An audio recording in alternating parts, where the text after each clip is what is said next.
Next lesson ఏంటంటే మనకు కణజాలాలు, okay, tissues.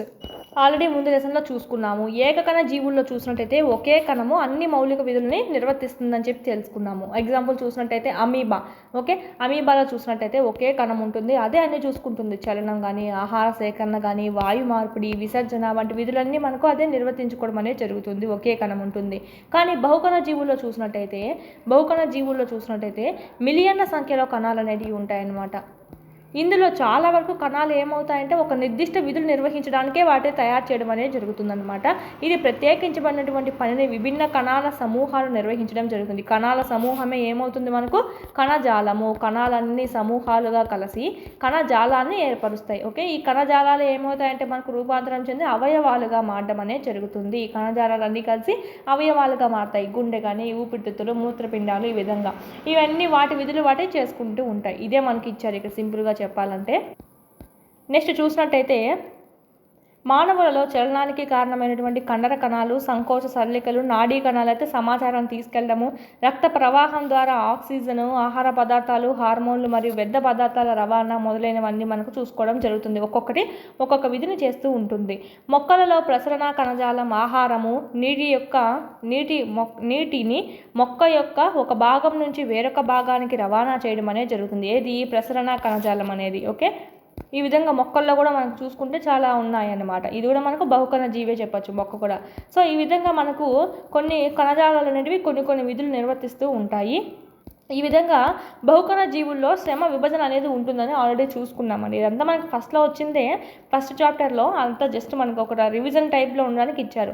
శ్రమ విభజన అనేది ఉంటుందంటే మొత్తం ఒకటే శ్రమ పడకుండా శ్రమ అనేది పంచుకున్నారు కదా, సో అదే మనకు శ్రమ విభజన అని చెప్పుకోవచ్చు. ఒక్కొక్కటి కణజాలాలుగా ఏర్పడి అవి అవయవాలుగా ఏర్పడి అవి ఒక్కొక్క అవయవం ఒక్కొక్క పని చేసుకుంటూ ఉంది, దాని పని అది. ఓకే, ఇది మనకు శ్రమ విభజన అని చెప్తామన్నమాట. బహుకణ జీవుల్లో శ్రమ విభజన ఉంటుంది. ఏకకణ జీవుల్లో శ్రమ విభజన ఉండదు. ఆ ఒక కణమే మొత్తం అంతా చూసుకుంటుంది అనమాట, మెయింటెనెన్స్. అమీబా లాంటివి శరీరంలో ఒక ప్రత్యేకమైనటువంటి విధిని నిర్వహించడానికి తరచూ కణాల సమూహాలుగా కలిసి పనిచేస్తూ ఉంటాయి. అంటే శరీరంలో ఒక నిర్దిష్టమైనటువంటి ప్రదేశంలో కణాల సమూహాలు ప్రత్యేకమైన పనిని నిర్వర్తిస్తూ ఉంటాయి. ఈ కణాల సముదాయాన్ని మనం ఏమంటాం, కణాలన్నీ సముదాయం చేసి మనకు కణజాలాన్ని ఏర్పరుస్తాయి అన్నమాట. కణజాలము, టిష్యూస్. అత్యధిక సామర్థ్యంతో పని చేయడానికి కణాల అమరిక ఏర్పాటు చేయబడింది. ఓకే, అంటే ఇంకా బాగా పనిచేయడానికే మనకి కణజాలాన్ని ఏర్పడడం అనేది జరిగిందనమాట. రక్తం, పోషక కణజాలం, కండరాలు అనేవి కణజాలాలకు ఉదాహరణగా చెప్పుకోవచ్చు అనమాట. రక్తం ద్రవం కదా అనుకుంటా, ద్రవమే, కానీ ఇక్కడ మనకి ఇది కూడా ఒక కణజాలం అండి. అది కూడా మనకు ముందు పక్క చూసుకుంటూ అంటాము. ఇది ఒక సంయోజక కణజాలంగా చెప్పుకోవచ్చు. చూసుకుంటాం ముందు ఈ లెసన్లో చూసుకుంటాము. నిర్మాణంలో సారూప్యతను కలిగి ఒక ప్రత్యేకమైన విధిని నిర్వర్తించడానికి ఏర్పాటైనటువంటి కణాల సముదాయమే కణజాలం. నిర్మాణంలో చూసినట్టయితే మనకు ఒకే రకంగా ఉండేటివి ప్లస్ ఒకే విధిని చేసేటివన్నీ ఒక గ్రూప్గా చేర్పడతాయి అనమాట. ఇవే మనకు టిష్యూస్గా అవుతాయి. ఓకే, ఇవే మనకు కణజాలాలుగా ఏర్పడతాయి అనమాట. ఇది ఇంకా అవయవంగా మారి దానిపైన చేస్తూ ఉంటుంది. ఇదే ఇచ్చారు మనకి ఇక్కడ. నిర్మాణంలో సారూప్యత కలిగి ఒక ప్రత్యేక విధిని నిర్వర్తించడానికి ఏర్పాటైనటువంటి కణాల యొక్క సముదాయాన్ని మనం ఇక్కడ టిష్యూస్ అని చెప్తాం. మొక్కలు, జంతువుల్లో ఒకే రకమైన కణజాలాలతో నిర్మించబడ్డాయా అనేది ఇక్కడ చూద్దాం ఇప్పుడు. నెక్స్ట్ మొక్కలు, జంతువులు ఒకే రకమైన కణజాలాలతో ఉన్నాయా లేదా అనేది, వాటి నిర్మాణం ఎలా ఉంటుంది, విధులు అనేటివి పోల్చి చూద్దాం. మొక్కలకి, జంతువులకి ఎలా డిఫరెన్స్ అనేది ఉంటుంది. ఇక్కడ మనకు క్వశ్చన్ ఇచ్చారు, మొక్కలు, జంతువులు ఒకే నిర్మాణాన్ని కలిగి ఉంటాయా అని. ఓకే, అంటే అవి రెండు ఒకే విధిని నిర్వర్తిస్తాయా అని చెప్పి మనకు కూడా అడుగుతారండి. కింది వాటిలో సరైనది ఏది, సరికానిది ఏది అని చెప్పి మనకు చూసుకోవచ్చు. ఆన్సర్ కూడా వీళ్ళే ఇచ్చారు. అవి రెండు ఒకే విధిని నిర్వహిస్తాయా అంటే రెండిటికి మధ్య గుర్తించదగినటువంటి తేడాలు అనేటివి ఉంటాయి. ఓకే, దీన్ని బట్టి చూసినట్టయితే మనకి ఇక్కడ చూడండి చాలా తేడా ఉంటుంది. ఇక్కడ మనకు ఎలా అడుగుతారంటే క్వశ్చన్ అనేది, మొక్కలు, జంతువులు ఓకే ఒకే నిర్మాణాన్ని కలిగి ఉంటాయి అని ఏ అనేస్తాడనమాట. బి ఏమిస్తాడు, మొక్కలు, జంతువులు ఈ పైన ఉంది కదా మనకి ఇక్కడ ఒకే నిర్మాణాన్ని కలిగి ఉన్న రెండింటికి తేడా ఉంటుంది అని చెప్పి మనకి ఇవ్వడం అనేది జరుగుతుంది. ఏనా బీనా అనేది. ఓకే, ఏ మాత్రమే సరైనది, బి మాత్రమే సరైనది ఇలా ఇస్తారు. ఓన్లీ బి మాత్రమే సరైనదిగా చెప్పుకోవచ్చు. వీటి రెండింటి మధ్య తేడాలు ఉంటాయి. ఓకే, వాటి విధుల మధ్య తేడాలు ఉంటాయి, వాటి నిర్మాణంలోనూ తేడా అనేది ఉంటుంది. నిర్మాణము, విధిలోనూ తేడా ఉంటుంది మొక్కలకి, జంతువులకి చూసుకోవాలి. 499 రూపీస్తోనే మన యాప్లో టెస్ట్ సిరీస్ అనేటివి మీకు అందుబాటులో ఉన్నాయి. 3rd నుంచి 8th వరకు సంబంధించి ఈ విధంగా మీకు లెసన్ వైజ్ ఉంటాయండి. ఫస్ట్ లెసన్, సెకండ్ లెసన్, ఈ విధంగా లెసన్ వైజ్ ఉంటాయి. ఎవ్రీ సబ్జెక్ట్ అనేది మీకు కవర్ అవుతుంది అనమాట ఫుల్గా బిట్స్ అనేటివి. 9th సంబంధించి నీవు కూడా యాడ్ చేయడం జరుగుతుంది. లింక్డ్ టాపిక్స్ ఏవైతే ఉన్నాయో ఎగ్జిట్కి సంబంధించి అవన్నీ సైకాలజీ, విద్యా దృక్పథాలు, మెథడాలజీ, కరెంట్ అఫైర్స్, జీకే మరియు ట్రై మెథడ్స్ కూడా మీకు ఇక్కడ లభించడం జరుగుతుంది. టెస్ట్ సిరీస్ అనేటివి 499 రూపీస్కి మాత్రమే మీరు ఇక్కడ పర్చేజ్ చేసుకోవచ్చు. చాలా తక్కువ ప్రైస్ అని చెప్పొచ్చు. టెస్టులు అయితే మనకు 1500+ టెస్టులు అనేవి ఉన్నాయండి. అదేవిధంగా టెక్స్ట్ బుక్ సంబంధించి 3rd నుంచి 10th వరకు సంబంధించి 3rd to 8th న్యూ ఉంటుంది, న్యూ ప్లస్ ఓల్డ్ 2 ఉంటాయి. 9th 10th ఓల్డ్ అనేది ఉంటుంది. ఈ పీడిఎఫ్స్ అన్ని 199 రూపీస్కే మీకు అందుబాటులో ఉన్నాయి. జిరాక్స్ కూడా చేయించుకోవచ్చు అండి. జిరాక్స్ చేయించుకొని మీరు చదువుకోవచ్చు. ఈ విధంగా మీరు ప్యారలల్గా పీడిఎఫ్స్ ప్లస్ మీరు ఇక్కడ టెస్ట్ సిరీస్ కనుక తీసుకున్నట్టయితే ఇన్ టైంలో సిలబస్ అంతా కంప్లీట్ చేసుకోవచ్చు. మన కంటెంట్ సంబంధించి చూసినట్టయితే ఓన్లీ కంటెంట్ వరకే మనకి ఇక్కడ 40 మార్క్స్ అనేటివి ఉండడం జరుగుతుంది. సో 40 మార్క్స్ బాగా ఈజీగా గెయిన్ చేయొచ్చు. టెక్స్ట్ బుక్స్ కంటెంట్ అనేది చదివేసి మీరు ఇక్కడ టెస్ట్ అనేటివి ప్రాక్టీస్ చేసుకున్నారంటే 1 or 2 ఎక్స్ట్రా బిట్స్ కూడా మీకు ఇక్కడ కలవడం అనేది జరుగుతుంది. అదేవిధంగా సైకాలజీ అయితే ఓన్లీ 1 రూపీతో మీకు 1000+ బిట్స్ కవర్ అయ్యే విధంగా 100+ టెస్ట్లు అనేటివి మీకు ఇక్కడ ఉన్నాయి. అదేవిధంగా మీకు వీడియో క్లాసులు కావాలంటే కనుక 400 రూపీస్తోనే మీకు అందుబాటులో ఉన్నాయి. ఫుల్లీ వీడియో క్లాసెస్ అండి. ఓన్లీ మనకు టెస్ట్ సిరీస్ సపరేట్గా ఉంది, వీడియో క్లాస్ సపరేట్గా ఉంది, చూసుకోవాలి. ఏమైనా డౌట్స్ ఉంటే కనుక ఈ కోర్సెస్ గురించి 8985105456 నెంబర్కి కాల్ చేయండి. డిఎస్సి ప్రిపేర్ అయ్యే ప్రతి అభ్యర్థి దగ్గర ఉండాల్సినటువంటి టెస్ట్ సిరీస్ ఏదైనా ఉందా అంటే ఇదే అండి. మీకు లెసన్ వైజ్ ఉంటాయి కాబట్టి ఎవ్రీ బిట్ అనేది మీకు కవర్ అయ్యే అవకాశాలు అయితే ఎక్కువగా ఉంటాయి. నెక్స్ట్ చూద్దాం. అందుకే ఇక్కడ ఒక్క పాయింట్ కూడా మిస్ కాకూడదండి. మొత్తం మనకి ఇంపార్టెంటే. మొక్కలు చెల్లించలేవు, స్థిరంగా ఉంటాయి. ఎస్, అవునండి, మొక్కలు చెల్లించలేవు, స్థిరంగా ఉంటాయి. అవి నిటారుగా, అందుకనే అవి ఏం చేస్తాయి, ఎక్కువ మొత్తంలో సహాయక కణజాలాన్ని కలిగి ఉంటాయన్నమాట. ఇవి దాంట్లో అది చేసుకోలేవు కదా పనులు, మనం మారితే, జంతువులు మారితే లేదా మనుషులు మారితే. సో అందుకే చరించలేవు కాబట్టి, స్థిరంగా ఉంటాయి కాబట్టి వీటికి సహాయం అవసరము. అది అలా గుర్తుపెట్టుకోండి గుర్తుగా. అందుకే మనకి ఎక్కువ మొత్తంలో సహాయక కణజాలాన్ని కలిగి ఉండడం అనేది జరుగుతుంది. పేరులోనే ఉంది మనకు, వాటికి సహాయం చేస్తున్నాయి కదా, కదలలేవని. సో వాటినే మనం సహాయక కణజాలం అనేది కలిగి ఉంటుంది అని చెప్పుకుంటాం. సాధారణంగా ఈ సహాయ కణాలు నిర్జీవ కణాలను కలిగి ఉండడం అనేది జరుగుతుంది. జంతువులు ఆహారం, ఇక్కడ అడుగుతారనమాట సహాయ కణాలు, ఓకే, ఏ కణాలను కలిగి ఉంటుంది, సజీవన నిర్జీవన చూసుకుంటే నిర్జీవ కణాలని కలిగి ఉంటుందండి. జంతువులు ఆహారం, సహచరులు ఆశ్రయం కొరకు సంచరిస్తూ ఉంటాయి. జంతువులు అయితే మొక్కల్లాగా కాకుండా స్థిరంగా ఉండకుండా తిరుగుతూనే ఉంటాయి అన్నమాట. మొక్కలతో పోలిస్తే జంతువులు ఎక్కువ శక్తిని కూడా వినియోగిస్తూ ఉంటాయి. ఇలా చాలా వరకు సజీవ కణాలను కలిగి ఉంటాయి. ఏవి, జంతువులు. ఓకే, మొక్కల్లో మనకి ఇక్కడ సహాయ కణాలు చూసినట్టయితే నిర్జీవ కణాలుగా ఉంటాయన్నమాట.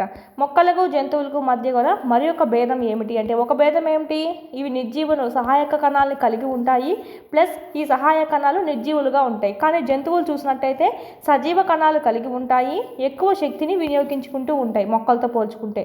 ఇది ఒకటి పాయింట్ అనేది చూసుకున్నాం. నెక్స్ట్ చూడండి, పెరుగుదల విధానం చూద్దాం. సెకండ్ డిఫరెన్స్, మొక్కలకు జంతువులకు మధ్య మరి ఒక భేదం ఏమిటంటే పెరుగుదల విధానం. మొక్కల్లో పెరుగుదల కొన్ని ప్రాంతాలకే పరిమితమైతే జంతువుల్లో మాత్రం అలా కాదనమాట. మొక్కల్లో కొన్ని కణజాలాలు వాటి జీవితాంతం విభజన చెందుతాయి. ఈ కణజాలాలు కొన్ని భాగాలకు స్థిరీకరించబడి ఉంటాయి, కొన్ని భాగాలకు మాత్రమే. ఎగ్జాంపుల్ చూసుకున్నట్టయితే దారువు, ఇలాంటివన్నీ స్థిరీకరించబడతాయి అన్నమాట, ఇంకెక్కువ పెరగవు. కానీ మిగతా పాటల్లో చూసుకున్నట్టయితే ఎక్కువ పెరుగుతూనే ఉంటాయి. నువ్వు ఎంత కొట్టేసినప్పటికీ అవి మళ్ళా విభజన చెంది పెరుగుతూనే ఉంటుంది. విభజన చెందే సామర్థ్యం ఆధారంగా చూసుకుంటే వివిధ వృక్షజాలాలను పెరిగే లేదా విభాజ్య కణజాలం, శాశ్వత కణజాలంగా విభజించారు. ఈ విధంగా వివిధ వృక్ష కణాలను చూసుకున్నట్టయితే పెరిగే లేదా అంటే పెరిగే కణజాలం లేదా విభాజ్య కణజాలం అంటాం. ఎందుకంటే విభజన చెందుతూ పెరుగుతుంది కదా. ఇది మనం పెరుగుదల విధానం గురించే చెప్పుకుంటున్నాం. ఏమని చెప్పాము ఇక్కడ, మొక్కల్లో కొన్ని జీవితాంత విభజన చెందుతూనే ఉంటాయి. సో మనకి చూసినట్టయితే విభాజ్య కణజాలం ఉంటుంది చెట్లలో, ప్లస్ శాశ్వత కణజాలం. కొన్ని ఏమవుతాయంటే విభజన చెందకుండా కొన్ని స్థిరీకరించబడి ఉంటాయి. సో ఈ స్థిరీకరించబడినటువంటి శాశ్వత కణజాలంగా చెప్పుకుంటాం. ఇలా విభజన చెందుతూ ఉంటాయి చూడండి, అవి మనకు విభాజ్య కణజాలంగా చెప్పుకుంటాం లేదా పెరిగే కణజాలము. జంతువుల్లో కణాల పెరుగుదల ఏకరీతిగా ఉంటుంది కనుక జంతువుల్లో విభజన చెందే ప్రదేశాలు, విభజన చెందని ప్రదేశాలు అనే హద్దులు అనేటివి ఉండవన్నమాట.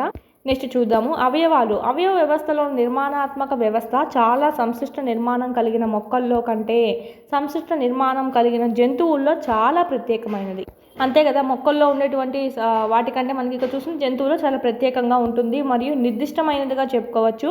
ఈ మౌలిక భేదాన్ని అనుసరించి ఈ రెండు సమూహాల జీవుల జీవన విధానాలపైన ప్రత్యేకించి చూసినట్టయితే ఆహార సేకరణ పద్ధతుల్లో ప్రభావం చూపడం అనేది జరుగుతుంది. జంతువులకి ప్లస్ మొక్కలను చూసుకున్నట్టయితే వృక్షాలలో అయితే స్థానబద్ధత, జంతువుల్లో చలనాలు వంటి భిన్న అనుకూలతలు కూడా కనిపిస్తాయి. వృక్షాల్లో అయితే స్థానబద్ధత, జంతువుల్లో అయితే చలనాలు. ఓకే, ఈ భిన్నత అవయవ వ్యవస్థ నిర్మాణానికి కూడా సహకరిస్తుంది. ఈ డిఫరెన్స్ అనేది అవయవ వ్యవస్థ నిర్మాణం చెందడానికి కూడా మనకి ఇక్కడ సహాయపడుతుంది అని చెప్పి ఇక్కడ మనం 3 చూసుకున్నామండి. మొక్కల గురించి చూసుకున్నట్టయితే మొక్కలకు జంతువులకు డిఫరెన్స్ చూసుకున్నట్టయితే ఇవి చలించలేవు, స్థిరంగా ఉంటాయి మొక్కలు అనేటివి. సో సహాయ కణజాలం అవసరం అవుతుంది. ఈ సహాయ కణజాలాలు నిర్జీవ కణాలుగా ఉంటాయి. ప్లస్ జంతువులను చూసుకున్నట్టయితే ఇవి ఆహారం కోసం సంథింగ్ కోసం తిరుగుతూనే ఉంటాయి అన్నమాట. సో సంచరిస్తూనే ఉంటాయి. సో వీటికి ఎక్కువ శక్తి అనేది కావాలి. ప్లస్ ఇవి సజీవ కణాలని కలిగి ఉంటాయి. ఇది ఒకటి మనం చూసుకున్నాం. ఇది సెకండ్ చూసుకున్నట్టయితే పెరుగుదల విధానం పరంగా చూసుకున్నట్టయితే ఇది మొక్కల్లో పెరుగుదల కొన్ని ప్రాంతాలకే పరిమితం అయితే జంతువులు అయితే అలా కాదనమాట. మొక్కల్లో కొన్ని కణజాలాలు జీవితాంత విభజన చెందుతూ ఉంటాయి. వాటినే మనం విభాజ్య కణజాలం అంటాం. కొన్ని ఏమవుతాయంటే స్థిరంగా స్థిరీకరించబడి ఉంటాయి. అలాంటి వాటిని శాశ్వత కణజాలం అని అంటాం. ఇలా 2 టైప్స్గా విభజించడం జరిగిందనమాట. జంతువుల్లో కణాలు పెరుగుదల ఎలా ఉంటుంది, ఒక ఏకరీతిగా ఉంటుంది కాబట్టి దీంట్లో విభజన చెందేటివి చెందనివి అనేటివి అయితే హద్దులు అయితే ఉండవు అనమాట జంతువులకు సంబంధించి. ఇది సెకండ్ పాయింట్ చూసుకున్నాం పెరుగుదల గురించి. నెక్స్ట్ థర్డ్ చూసినట్టయితే అవయవ వ్యవస్థలో నిర్మాణ వ్యవస్థ చూసినట్టయితే దీంట్లో అంటే మొక్కలతో చూసుకున్నట్టయితే ఈ జంతువుల్లో మనకు ప్రత్యేకమైనదిగా చెప్పుకోవచ్చు, నిర్దిష్టమైనదిగా చెప్పుకోవచ్చు. ఈ మౌలిక భేదాన్ని అనుసరించి 2 సమూహాల జీవుల విధానాలపై ప్రత్యేకించి మనకు ఆహార సేకరణ పద్ధతుల్లో మనకు ప్రభావం చూపిస్తుంది. వృక్షాల్లో అయితే స్థానబద్ధత అనేది చూస్తాము, జంతువుల్లో అయితే చలనాలు అనేది మనం చూసుకోవచ్చు అనమాట. ఇది మనకు థర్డ్ పాయింట్గా చూసుకున్నాం. నెక్స్ట్ వృక్ష కణజాలాలు ఇచ్చారు. ఇప్పుడు చెప్పుకున్నాం కదా మనకు విభాజ్య ఉంటుంది ప్లస్ శాశ్వత ఉంటుందని. సో విభాజ్య కణజాలం చూసినట్టయితే ఒక ప్రయోగం అనేది ఇవ్వడం జరిగింది ఇక్కడ. దీన్ని బట్టి చూసినట్టయితే మొక్కల్లో పెరుగుదల కొన్ని ప్రత్యేకమైన ప్రాంతాల్లో మాత్రమే జరుగుతుంది. ఎందుకంటే ఆ ప్రాంతంలో విభాజ్య కణజాలం అనేది ఉంటుంది. అందుకే అది విభజన చెందిస్తుంది అనమాట కణజాలాలని. సో విభజన చెందే కణజాలం ఉంటుంది, అంటే విభాజ్య కణజాలం అనేది ఉంటుంది. సో దాని ద్వారానే అక్కడ మనకి పెరుగుదల అనేది జరుగుతుంది. విభాజ్య కణజాలం ఉండే ప్రాంతాన్ని బట్టి అగ్ర విభాజ్య కణజాలం, మళ్ళా విభాజన చూడండి మనకి ఇక్కడ కణజాలాలు వృక్ష కణజాలాలు చూసుకుంటే విభాజ్య ప్లస్ శాశ్వత చెప్పుకున్నాం, 2 చెప్పుకున్నాం. మళ్ళీ విభాజ్యలో 3 రకాలంట. అగ్ర విభాజ్య కణజాలం, మధ్యస్థ లేదా పార్శ్వ. ఓకే, మూడోది ఇది. ఓకే, ఫస్ట్ది ఏంటి అగ్ర విభాజ్య కణజాలం, సెకండ్ మధ్యస్థ విభాజ్య కణజాలం, మూడవది పార్శ్వ విభాజ్య కణజాలంగా విభజించడం జరిగింది. ఇక్కడ ఇచ్చారు మనకు మొక్కల్లో వివిధ ప్రాంతాల్లో ఉన్నటువంటి విభాజ్య కణజాలాలు. అగ్ర అంటే ఏంటి, పైన అగ్ర అని. ఓకే, అగ్రస్థానం అంటాం కదా, సో పై స్థానం. సో ఇక్కడ మనకి పై స్థానంలో ఉండేది మనకు అగ్ర విభాజ్య కణజాలంగా చెప్పచ్చు.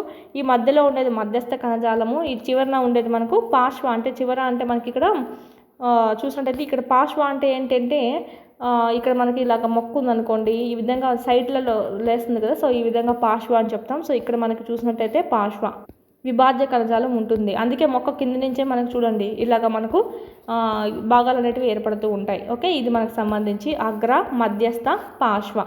ఇది మనకు 3 చూసుకున్న విభాజ్య కణజాలంలో మళ్ళా 3 ప్రాంతాన్ని బట్టి.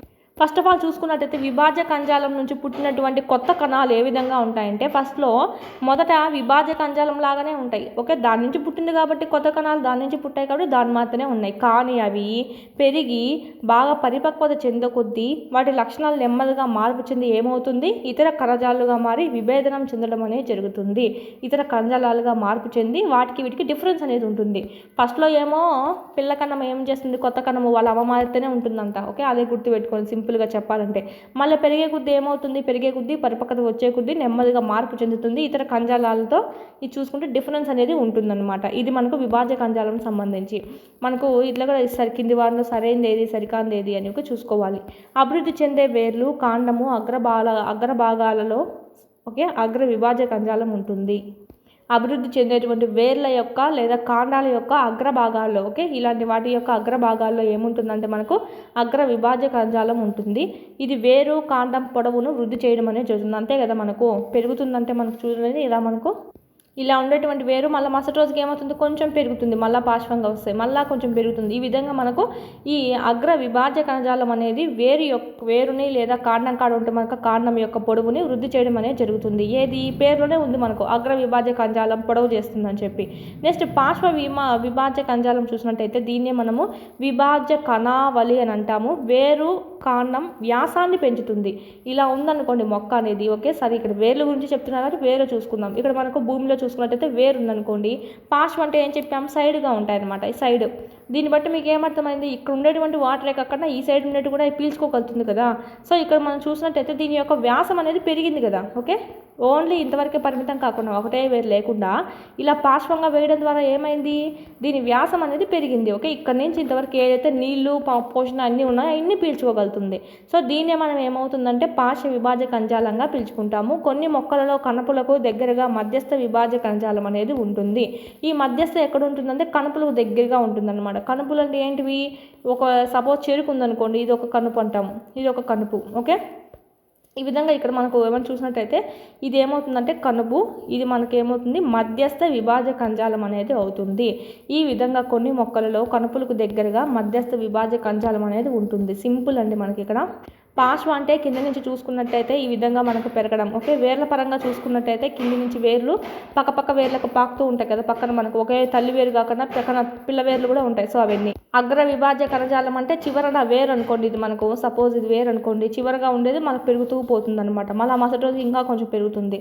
ఇదే మనకు అగ్ర విభాజ్య కణజాలం. కణపుల దగ్గర ఉండేది మనకు మధ్యస్థ విభాజ్య కణజాలము. ఇది మనకు విభాజ్య కణజాలం గురించి ఇవ్వడం అనేది జరిగింది. ఇంకా ఏమి ఇచ్చారంటే విభాజ్య కణజాలంలో కణాలు అనేవి చాలా చురుకుగా ఉంటాయంట. ఇవి కణాల్లో చిక్కని కణద్రవము, సెల్యులోస్తో తయారైనటువంటి పలుచని కణ కవచాలు, స్పష్టమైనటువంటి కేంద్రకాలను కలిగి ఉంటుంది. విభాజ్య కణజాలానికి సంబంధించి క్రింది వాటిలో సరికానిది ఏది, సరైనది ఏది అని అడుగుతారు. సేమ్ ఆల్మోస్ట్ మనకి వీటి మీదే ఎక్కువగా బిట్స్ వస్తాయి, అందుకే మ్యాటర్ అంతా చెప్తున్నాము. ఇక చూసుకున్నది ఏంది మేడం, టెక్స్ట్ బుక్ మొత్తం చెప్పేస్తున్నారు అని అనుకోవద్దు ప్లీజ్. ఎందుకంటే ఎవ్రీ పాయింట్ మనకి ఇంపార్టెంట్ అండి, ఎవ్రీ పాయింట్ మనకి ఇంపార్టెంట్, ఏ పాయింట్ ఎత్తేసేయలేదు. అందుకే మనం మొత్తం ఇక్కడ చెప్పడం అనేది జరుగుతుంది.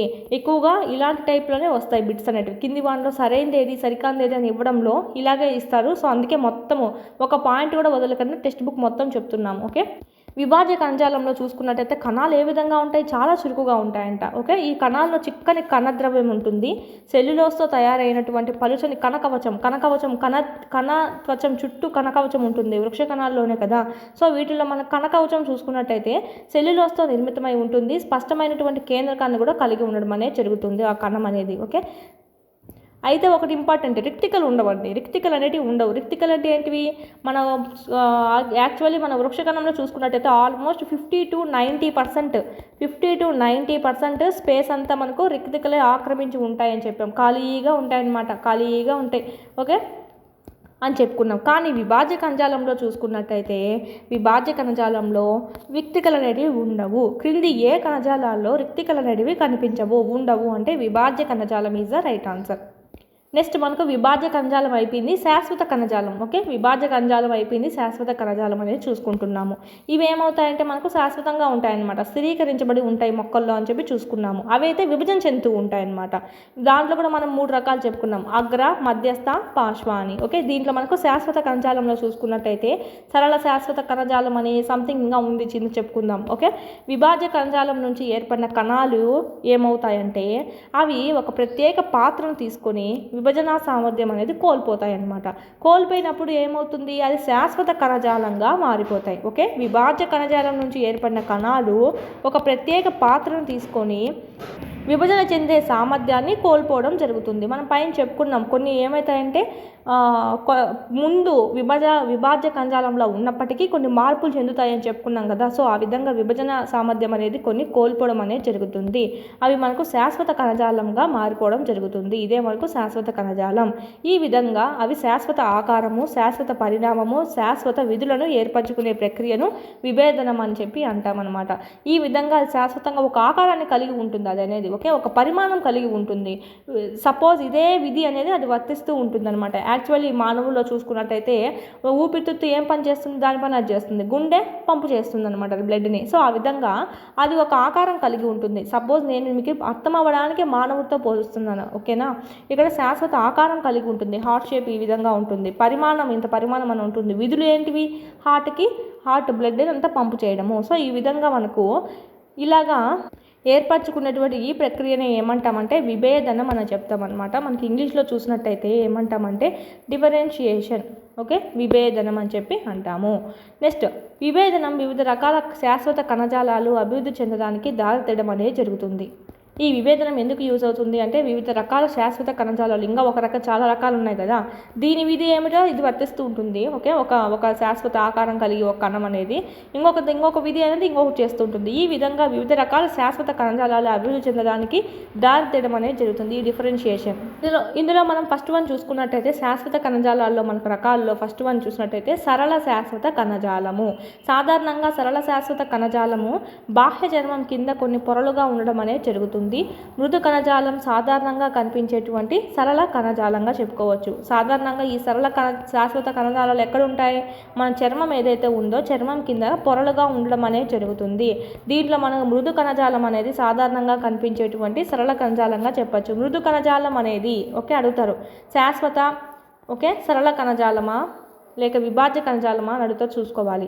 మృదు కణజాలం ఇక్కడ మనకు పిక్చర్లో చూసుకున్న ఇది పలుచని కణ కవచాలు, ఓకే, ఇది పలుచని కణ కవచాలు కలిగి ప్రత్యేకీకరణం చెందని కణాలు కలిగి ఉంటుంది. మృదు కణజాలం అనేది ఇక్కడ ఉంది, ఓకే, చూడండి, పలుచని కణ కవచాలు కలిగి ఉంటుందంట ఇది. ఓకే, ప్రత్యేకీకరణం చెందని కణాలు అనేటివి కలిగి ఉంటాయి. ప్రత్యేకీకరణం చెందనివి, ఓకే, చెందినవి కాదు, చెందని అని ఇచ్చారు, చూసుకోవాలి. పలుచని కణ కవచాలు మరియు ప్రత్యేకీకరణం చెందినటువంటి కణాలు కలిగి ఉంటుంది. ఇవి ఏంటివి, సజీవ కణాలు. ఇవి కూడా ఇంపార్టెంట్.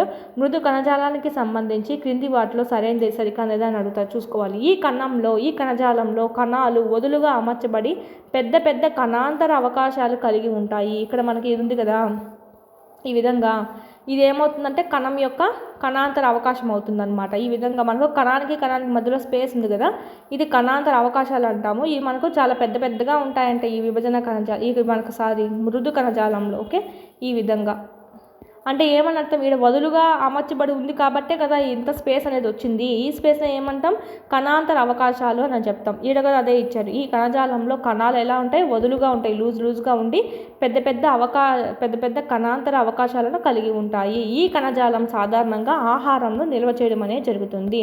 ఏ కణజాలం, మృదు కణజాలం. మొక్కలలో అయితే మృదు కణజాలం ఆహారాన్ని నిల్వ చేయడానికి యూజ్ అవుతుంది. మోస్ట్ ఇంపార్టెంట్, చూసుకోవాలి. కణజాలం సాధారణంగా ఆహారాన్ని నిల్వ చేస్తుంది, మృదు కణజాలం.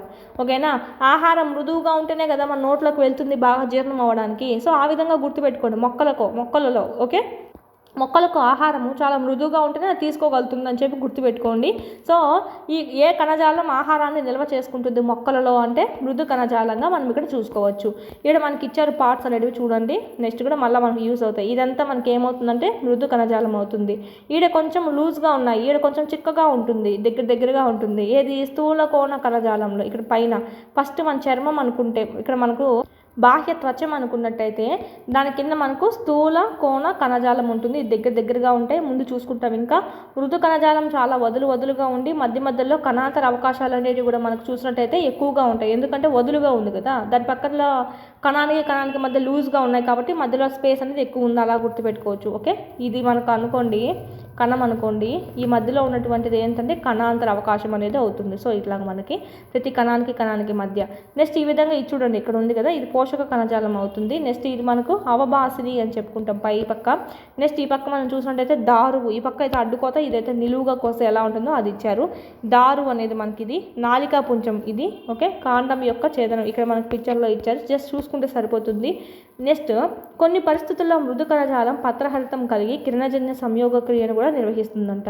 కొన్ని పరిస్థితుల్లో అయితే మృదు కణజాలము పత్రహరితాన్ని కలిగి కిరణజన్య సంయోగ క్రియను కూడా జరుపుతాయి. ఇక్కడ ఉంది మృదు కణజాలం. ఓకే, ఇక్కడ దీనినే ఏమంటామంటే హరిత కణజాలం, క్లోరెన్ కైమా అని కూడా అంటామంట. ఇక్కడ మనకు కొన్ని పరిస్థితుల్లో మృదు కణజాలం అనేది పత్రహరితం కలిగి కిరణజన్య సంయోగ క్రియలో పాల్గొనడం జరుగుతుంది. దీన్నే మనం ఏమంటాం, హరిత కణజాలము అని అంటాం. దీన్నే మనము క్లోరెన్కైమా అని అంటాం ఇంగ్లీష్లో. నీటి మొక్కలలో మృదు కణజాలంలో పెద్ద పెద్ద వాయు కుహరాలు ఉండి నీటిపై తేలడానికి ఉపయోగపడడం అనేది జరుగుతుంది. నీటి మొక్కల్లో మృదు కణజాలంలో పెద్ద పెద్ద వాయు కుహరాలు ఉంటాయి. వాయువు నీళ్ళలో వేస్తే ఏమవుతుంది, తేలుతుంది. సో ఈ విధంగా నీటిపై తేలడానికి ఇవి ఉపయోగపడడం అనేది జరుగుతుంది. ఇటువంటి మృదు కణజాలాలనే మనము వాయుగత కణజాలం అంటాం. అంటే నీటి మొక్కల్లో ఏముంటుంది, వాయుగత కణజాలం అనేది ఉంటుంది. నీటిపైన తేలడానికి ఇది యూజ్ అవుతుంది మొక్కల్లో. Okay, most important. మామూలుగా చూసుకున్నట్టయితే కొన్ని పరిస్థితుల్లో మొక్కల్లో నార్మల్ భూమి మీద పెరిగే మొక్కల్లో పత్రహరితం, మృదు కణజాలం పత్రహరితం కలిగి ఇలా ఈ కృణజన్య సంయోగ క్రియ జరపడాన్ని క్లోరెన్కైమా అని అంటాం. ఓకే, చూసుకోవాలి. ఓకే, హరిత కణజాలము, వాయుగత కణజాలము. మొక్కల్లో వంగే గుణానికి కారణమైన మరో కణజాలం ఏంటంటే స్థూల కోణ కణజాలము. దీన్నే మనం కోలెన్కైమా అంటాం. ఇదైతే కోలెన్కైమా, ఇదైతే క్లోరెన్. ఓకే, మీకు గుడుగుతు చెప్పాలంటే కనుక హరిత, క్లోరే. ఇది సెకండ్ ఏమొచ్చింది, రా వచ్చింది. ఇక్కడ కూడా రా గుణితమే వచ్చింది. ఇక్కడ చూడండి మళ్ళీ స్థూల. సో ఇక్కడ ఏమొచ్చింది, కోలెన్కైమా కదా. సో ఇక్కడ లా వచ్చింది, ఇక్కడ లాతోనే వచ్చింది గుణింతము. ఓకే, ఈ విధంగా గుర్తుపెట్టుకోండి. క్లోరెన్కైమా అంటే ఏది, కోలెన్కైమా అంటే ఏంటి. కొన్నిసార్లు ఆప్షన్స్లో 2 ఇస్తారు మిమ్మల్ని కన్ఫ్యూజ్ చేయడానికి. ఓకే, ఆప్షన్ 1 and 2 అని పెట్టవచ్చు. మొక్కల్లో వంగే గుణానికి కారణమైనటువంటి కణజాలం ఏది అని అడుగుతారు, చూసుకోవాలి. స్థూలకోణ కణజాలము లేదా దీన్నే మనం కోలెన్కైమా అని కూడా అంటాం. నులితీగలు, ఎగబాకే కాండాలు కలిగిన మొక్కల్లో వివిధ భాగాలు విరిగిపోకుండా వంగడానికి ఇది సహకరించడం అనేది జరుగుతుందన్నమాట. ఎక్కువ వంగినప్పుడు ఏమవుతుంది, ఇరిగిపోవాలి మామూలుగా, లేదా అలా వంగినప్పుడు ఇరిగిపోకుండా సాగే గుణాన్ని ఇవ్వడం అనేది జరుగుతుందన్నమాట. ఇలా వంగే గుణాన్ని ఇస్తుంది ఇరిగిపోకుండా. ఏది అంటే స్థూలకోణ కణజాలము. ఇక్కడ మనం చెప్పుకున్నాం కదా, ఈ మృదు కణజాలం పై పక్క ఉంది కదా, ఇదంతా మనకు స్థూల కోణ కణజాలంగా చూసుకోవచ్చు. దీన్ని చూద్దాం. ఇంకా ఇది యాంత్రిక ఆధారాన్ని కూడా ఇవ్వడం అనేది జరుగుతుంది. పత్ర వృంతం యొక్క బాహ్య చర్మం కింద ఈ కణజాలాన్ని చూడవచ్చు అనమాట. ఇది ఎక్కడ చూడవచ్చు అంటే పత్ర వృంతం, ఇది పత్ర వృంతం యొక్క బాహ్య చర్మం కింద ఈ కణజాలాన్ని చూడవచ్చు. ఈ కణజాలంలో కణాలు సజీవంగా ఉంటాయండి. పొడవుగా సాగి మూలల్లో క్రమరహితంగా దళసరిగా ఉండడం అనేది జరుగుతుంది. దీనికి సాగే గుణం ఉంది కాబట్టే కదా అది ఎంత వంగినా కూడా మళ్ళీ నిలదొట్టుకోగలుగుతుంది. లేదా సాగే గుణం లేకపోతే ఏం చేస్తుంది, అక్కడ ఇరిగిపోవడం జరుగుతుంది. సో ఈ విధంగా గుర్తుపెట్టుకోవచ్చు. మనకి ఈ కణజాలంలో కణాలు ఏ విధంగా ఉంటాయి, సజీవంగా ఉంటాయి, పొడవుగా ఉంటాయి, మరి పొడవుగా సాగి మూలల్లోనూ క్రమరహితంగా దళసరిగా ఉండడం అనేది జరుగుతుంది. కణాల మధ్య కణాంతర అవకాశాలు చాలా తక్కువగా ఉంటాయి. ఇక్కడ చెప్పుకున్నాం కదా ఆల్రెడీ. ఇక్కడ మనకు చూసినట్టయితే చాలా దగ్గరగా ఉంటాయి అసలు. ఓకే, ఇక్కడ మనకి కణాంతర అవకాశాలు ఉండవు, అంటే చాలా దగ్గరగా ఉంటాయి అన్నమాట. ఈ పక్కన స్పేస్ అనేది ఎక్కువగా ఉండదు వీటికి ఉన్నట్టుగా, మృదు కణజాలాలకు ఉన్నట్టుగా. ఓకే, ఇది మనకు సంబంధించి. దీంతో నెక్స్ట్ చూసినట్టయితే మృదు కణజాలం చెప్పుకున్నాము. ఓకే, మృదు కణజాలము చెప్పుకున్నాము, స్థూల కోణ కణజాలము చెప్పుకున్నాము. ఇప్పుడైతే మనకు దృఢ కణజాలం అన్నమాట. మృదు కణజాలం ఎందుకు యూజ్ అవుతుంది, మేము ఇక్కడ దృఢ కణజాలం చెప్పిన తర్వాత 3 డిఫరెన్స్ చేసుకుందాం, అప్పుడు అర్థమవుతుంది. ఇక్కడ మనకి ఇచ్చారు చూడండి. మృదు కణజాలం ఏ విధంగా ఉంటుందంటే ఈ విధంగా ఉంటుంది. ఓకే, బాగా కణాలు వదులుగా ఉంటాయి. సో మధ్యలో చూడండి ఇవి కణాంతర అవకాశాలు అని చెప్తాం, ఎక్కువగా ఉంటాయి. ఇక్కడ స్థూల కోణ కణజాలంలో చూసినట్టయితే కణాంతర అవకాశాలు చాలా తక్కువగా ఉండడం అనేది జరుగుతుంది. దృఢ కణజాలం చాలా దృఢంగా ఉంటుందన్నమాట. ఇక్కడ చూద్దాం దీని యొక్క విధులు ఏంటో. సరళ కణజాలంలో ఇంకొక రకం కణజాలం ఏంటి అంటే దృఢ కణజాలము. ఇది మొక్కను గట్టిగా దృఢంగా చేస్తుంది. మన పేరులోనే ఉంది, దృఢ అంటే ఏంటి, దృఢంగా చేయడము. సో గట్టిగా దృఢంగా అన్నా కూడా మనకి సేమ్ మీనింగే వస్తుంది. సో ఇది కూడా మనము హింట్ గుర్తు పెట్టుకోవచ్చు. కొబ్బరిలో పీచుని మనం చూడవచ్చు. ఇది దృఢ కణజాలంతో తయారవుతుంది. మోస్ట్ ఇంపార్టెంట్, కొబ్బరిలో పీచు. ఓకే, కొబ్బరి పీచు దేంతో తయారై ఉంటుంది, ఏ కణజాలంతో తయారై ఉంటుంది, మృదు కణజాలమా, స్థూల కోణ కణజాలమా, దృఢ కణజాలమా అని అడుగుతారు, చూసుకోవాలి. దృఢ కణజాలము. అందుకే చాలా చూడండి, కొబ్బరి పీచు చెట్టు పట్టుకొని లాగామంటే మన చెయ్యి కూడా కోసేంతగా ఉంటుంది. సో చాలా దృఢంగా ఉంటుందండి. మోస్ట్ ఇంపార్టెంట్, చూసుకోవాలి. ఈ కణజాలంలో కణాలు నిర్జీవ కణాలండి, సజీవ కణాలు కాదు. ఓకే, పైన మనం చెప్పుకున్నట్టంటే సజీవ కణాలు ఈ 2 మాత్రము, ఇది మాత్రం నిర్జీవ కణము. అందుకే ఎండిపోయి ఉంటుందని గుర్తుపెట్టుకోండి. పచ్చగా ఉండకుండా ఎండిపోయి ఉంటుంది, ఎందుకంటే దాంట్లో జీవం లేదు కదా. అందుకే మనకు కొబ్బరి పీచు బ్రౌన్ కలర్లో ఉంటుంది, ఎండిపోయి ఉంటుంది. మీకు లాజిక్గా ఇలా గుర్తుపెట్టుకోండి, బాగా గుర్తుంటుంది. ఇది లిగ్నిన్తో చేయబడినటువంటి దళసరి కణ కవచాలను కలిగి ఉండడం వల్ల సన్నగా పొడవుగా ఉండడం అనేది జరుగుతుంది. Most important. దేనివల్ల ఇది ఇలా ఉంటుంది అంటే ఓకే, దళసరి కవన కవచాలను కలిగి ఉండడం వల్ల ఈ సన్నగా పొడవుగా ఎందుకని దేనివల్ల ఉంటాయి అంటే లిగ్నిన్ మోస్ట్ ఇంపార్టెంట్ చూసుకోవాలి. లిగ్నిన్తో చేయబడినటువంటి ఓకే దళసరి కవచాలను కలిగి ఉండడం వల్ల సన్నగా పొడవుగా ఉండడం అనేది జరుగుతుంది. తరచుగా వీటి కవచాలు ఎంత దళసరిగా ఉంటాయంటే కణం లోపల ఖాళీ ప్రదేశం అనేది ఉండదు. ఇక్కడ చూడండి, మృదు కణజాలం అయితే వదులుగా ఉంటుంది, ఇదైతే అంటే కణాంతర అవకాశాలు ఎక్కువగా ఉంటాయి. ఒకసారి ఇది బిలో మనకి స్థూల కోణ కణజాలం చూడండి, ఇక్కడ తక్కువ ఉంటుందన్నమాట. ఏంటివి కణాంతర అవకాశాలు అంటే కొంచెం దగ్గరగా ఉంటాయి. ఇక్కడైతే చాలా దగ్గరగా ఉంటాయి, అస్సలు కణాంతర అవకాశాలే ఉండవు, అంటే అసలు చిన్న స్పేస్ కూడా ఉండదన్నమాట. ఇది మనకి ఇచ్చారు ఇక్కడ. కణాంతర అవకాశాలు అంటే కణం లోపల ఖాళీ ప్రదేశం అనేది ఉండదు. ఈ కణజాలం కాండాలు నాళికా పుంజాల చుట్టూ, ఆకులు ఈనెలతో మరియు గింజలు విత్తనాల చుట్టూ ఉన్న గట్టి కవచాలలో ఉంటుంది. ఎక్కడెక్కడ ఉంటుంది? కాండాలు నాళికా పుంజాల చుట్టూ, ఆకులు ఈనెలలో మరియు గింజలు విత్తనాల చుట్టూ ఉంటుంది కదా గట్టి కవచము. సో దాన్నే మనం ఇక్కడ ఈ దృఢ కణజాలంగా చెప్పుకోవచ్చు. ఇది మొక్క భాగాలకు ఓకే బలాన్ని ఇవ్వడం అనేది జరుగుతుంది. ఇది మొక్క భాగాలకు బలాన్ని ఇవ్వడం జరుగుతుంది. ఏది? దృఢ కణజాలము. బలము ఓకే, దృఢంగా ఉంటేనే మనకు బలం అని గుర్తుపెట్టుకోవచ్చు. ఇక్కడ మనకు దృఢకు సంబంధించి అన్నీ అలాగే ఉన్నాయి. ఓకే, గట్టిగా ఉంటుంది, దృఢంగా ఉంటుంది. ఇది కూడా మొక్కకు బలాన్ని ఇవ్వడం అనేది జరుగుతుంది అని చెప్పి ఇది మనకు సంబంధించి దృఢ కణజాలము. ఓకే, నెక్స్ట్ ఒకసారి చూసుకుందాము మృదు కణజాలము ప్లస్ ఇది చూసుకుందాము. మృదు కణజాలంలో చూస్తే ఇది మనకు సజీవ కణాలండి. పలుచగా ఉంటుంది కవచం అనేది. ప్రత్యేకీకరణం చెందిన కణాలు అనేవి దీంట్లో ఉంటాయి. సజీవ కణాలుగా చెప్పుకోవచ్చు మృదు కణజాలాన్ని కూడా. చాలా వదులుగా ఉంటాయని చెప్పాను. పెద్ద కణాంతర అవకాశాలు కలిగి ఉంటాయి. ఇది ఎందుకు యూజ్ అవుతుంది? ఆహారాన్ని నిల్వ చేయడానికి. ఓకే, మృదు కణజాలము ఆహారాన్ని నిల్వ చేయడానికి యూజ్ అవుతుంది. ఓకే, మృదువైన ఆహారం అనేది మొక్కలు తీసుకుంటూ ఉంటాయి. సో ఆహారం అనేది మృదువుగా ఉంటుంది. సో అందుకే మృదు కణజాలంలో భద్రపరిచారని చెప్పి చూసుకోవచ్చు ఆహారం నిల్వ అనేది. కొన్ని పరిస్థితుల్లో ఈ మృదు కణజాలం అనేది ఆహారం నిల్వ చూసుకున్నట్టయితే పత్రహరితం కలిగి కిరణజన్య సంయోగ క్రియను కూడా నిర్వహిస్తుందన్నమాట.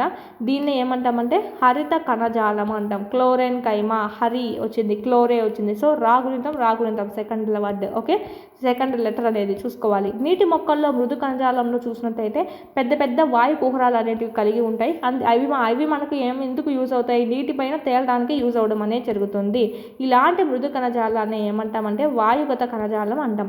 మొక్కల్లో వంగే గుణానికి కారణమైనటువంటి మరొక కణజాలం ఏంటి? స్థూల కోణ కణజాలము. స్థూల కోలే. ఓకే, ఇక్కడ లా గుణితంతోనే ఉంది. సో స్థూల కోణ కణజాలాన్ని మనము కోలెన్ కైమా అని కూడా అంటాం అనమాట.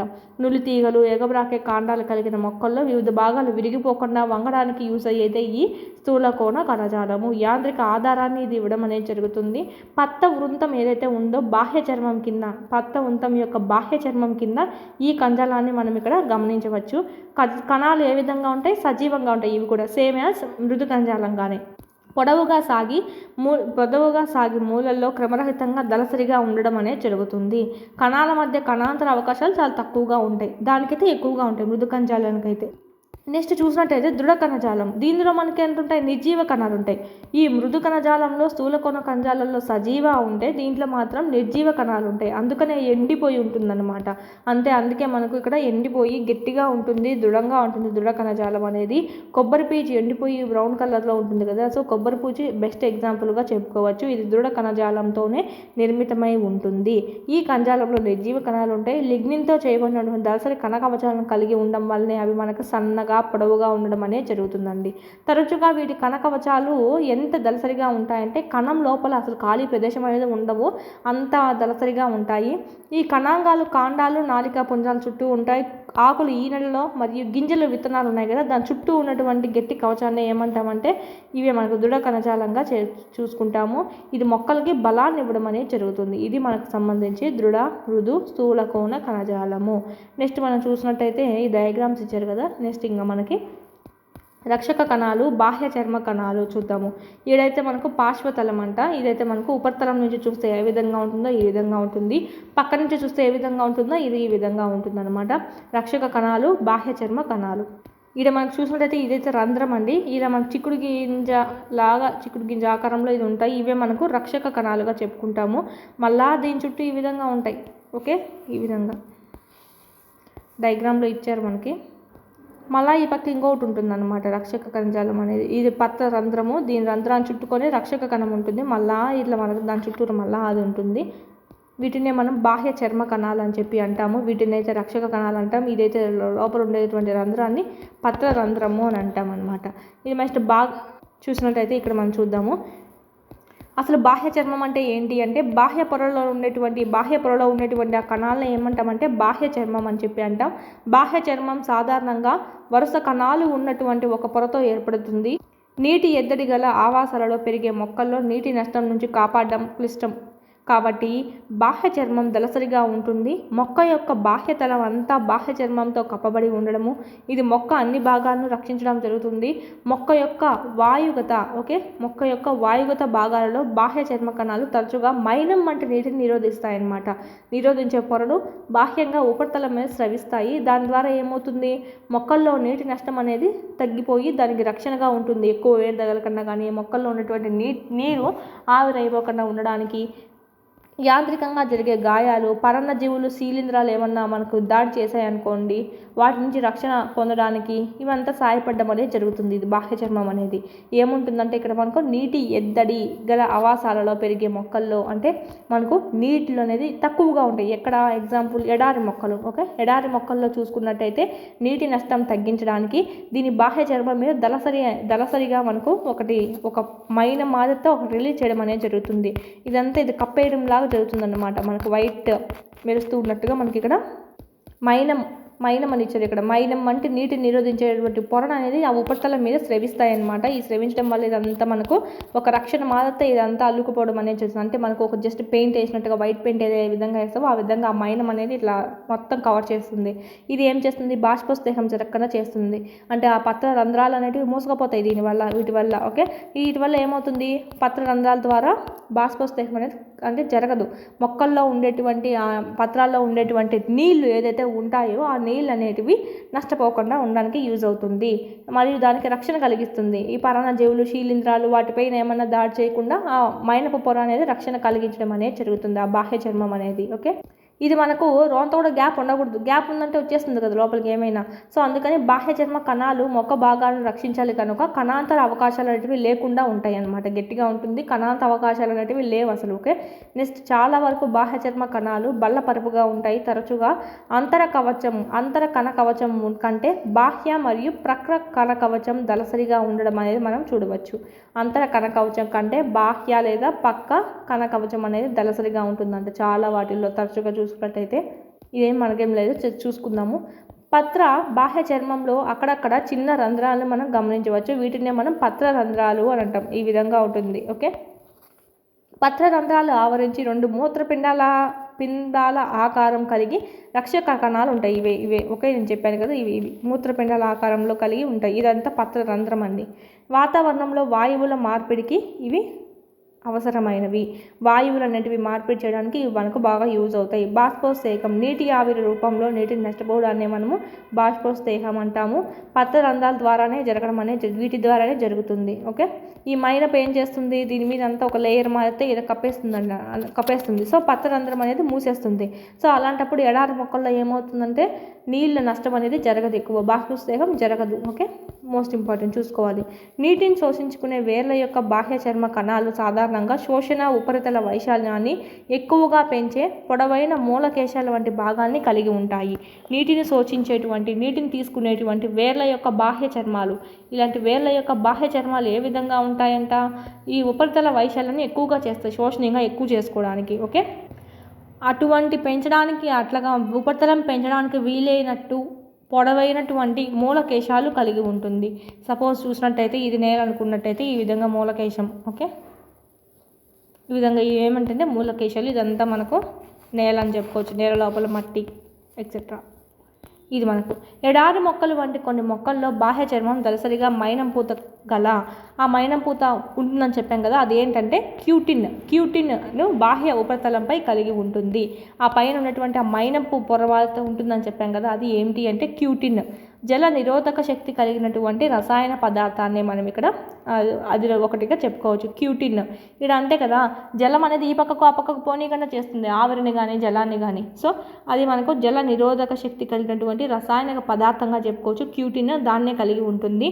ఎడారి మొక్కలు వంటి కొన్ని మొక్కల్లో బాహ్య చర్మం దళసరి మైనం పూత గల డాష్ను బాహ్య చర్మంపై కలిగి ఉంటుందని అడుగుతారు. ఏంటి అంటే క్యూటిన్ మోస్ట్ ఇంపార్టెంట్. ముందు ఇంకా పేర్లు వస్తే చూసుకోవాలి.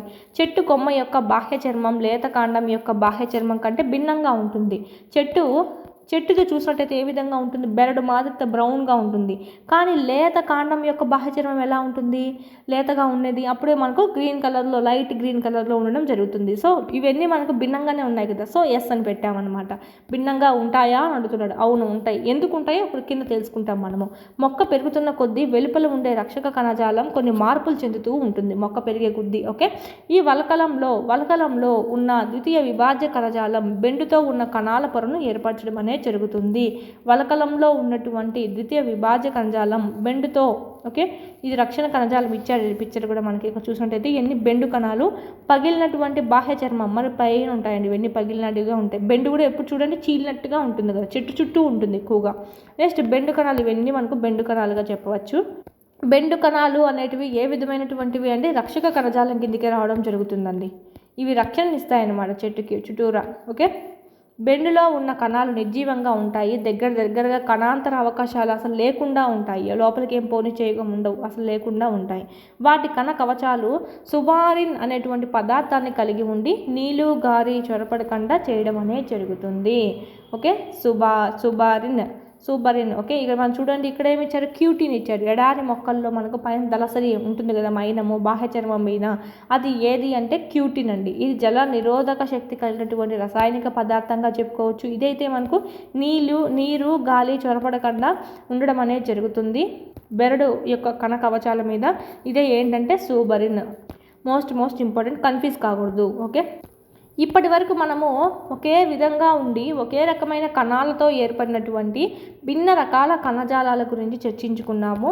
అటువంటి కణజాలాలని మనము సరళ శాశ్వత కణజాలాలు అని అంటాం. ఏవి ఇప్పుడు పైన చెప్పుకున్నటువంటి సరళ శాశ్వత కణజాలాల్లో మనం ఏమేమి చెప్పుకున్నాము, మృదు కణజాలం చెప్పుకున్నాము, స్థూల కోణ కణజాలము చెప్పుకున్నాము, మరియు దృఢ కణజాలాన్ని చెప్పుకున్నాము. ప్లస్ ఇక్కడ మనకు కొన్ని పాయింట్స్ అనేవి కూడా చూసుకున్నాము. క్యూటిన్ అయితేనేమి ఎడారి మొక్కల్లో, ఓకే, ఇది మనకు సుబారిన్. ఓకే, సుబరిన్ బెండు మొక్కల్లో మనకు ఉండేటువంటిది. బెండులో మనకు కణాలు నిర్జీవంగా ఉంటాయన్నమాట. ఇది మనకు సూబరిన్ అని చెప్పుకున్నాము. ఇలా చూసుకున్నట్టయితే అటువంటి కణజాలాలనే మనం వీటి పైన చెప్పుకున్నటువంటి సరళ శాశ్వత కణజాలాలు అని చెప్తాం. అంటే ఇక్కడ మనకు డిఫరెన్స్ ఏంటంటే ఒకే విధంగా ఉంటాయన్నమాట. ఒకే రకమైన కణాలతో ఏర్పడినటివే ఉంటాయి. ఓకే, ఒకే రకమైన కణాలతో ఏర్పడి ఉంటే కనుక అవి మనకు సరళ శాశ్వత కణజాలాలు అవుతుంది. ఇంకొకటి చూసినట్టయితే ఒకే రకం కణజాలంతో కాకుండా ఒకటి కంటే ఎక్కువ రకాల కణజాలాలతో ఏర్పడుతుంది. దాన్నే మనం ఏమంటాం, సంశ్లిష్ట శాశ్వత కణజాలము. ఇప్పుడు చూడండి, ఒకటే ఉంటే మనకు ఈజీ అని చెప్పుకోవచ్చు, సరళంగా ఉంటుంది. ఒకటి కన్నా ఎక్కువగా ఉంటే సంశ్లిష్టంగా ఉంటుంది, సో కాంప్లెక్స్గా ఉంటుంది. సో సంశ్లిష్ట శాశ్వత కణజాలము. ఈ రెండింటిని మనం ఇంగ్లీష్లో ఏమని అంటామంటే, ఇది మనకు సంశ్లిష్ట అయితే మనకు కాంప్లెక్స్ పర్మనెంట్ టిష్యూ అని అంటాం.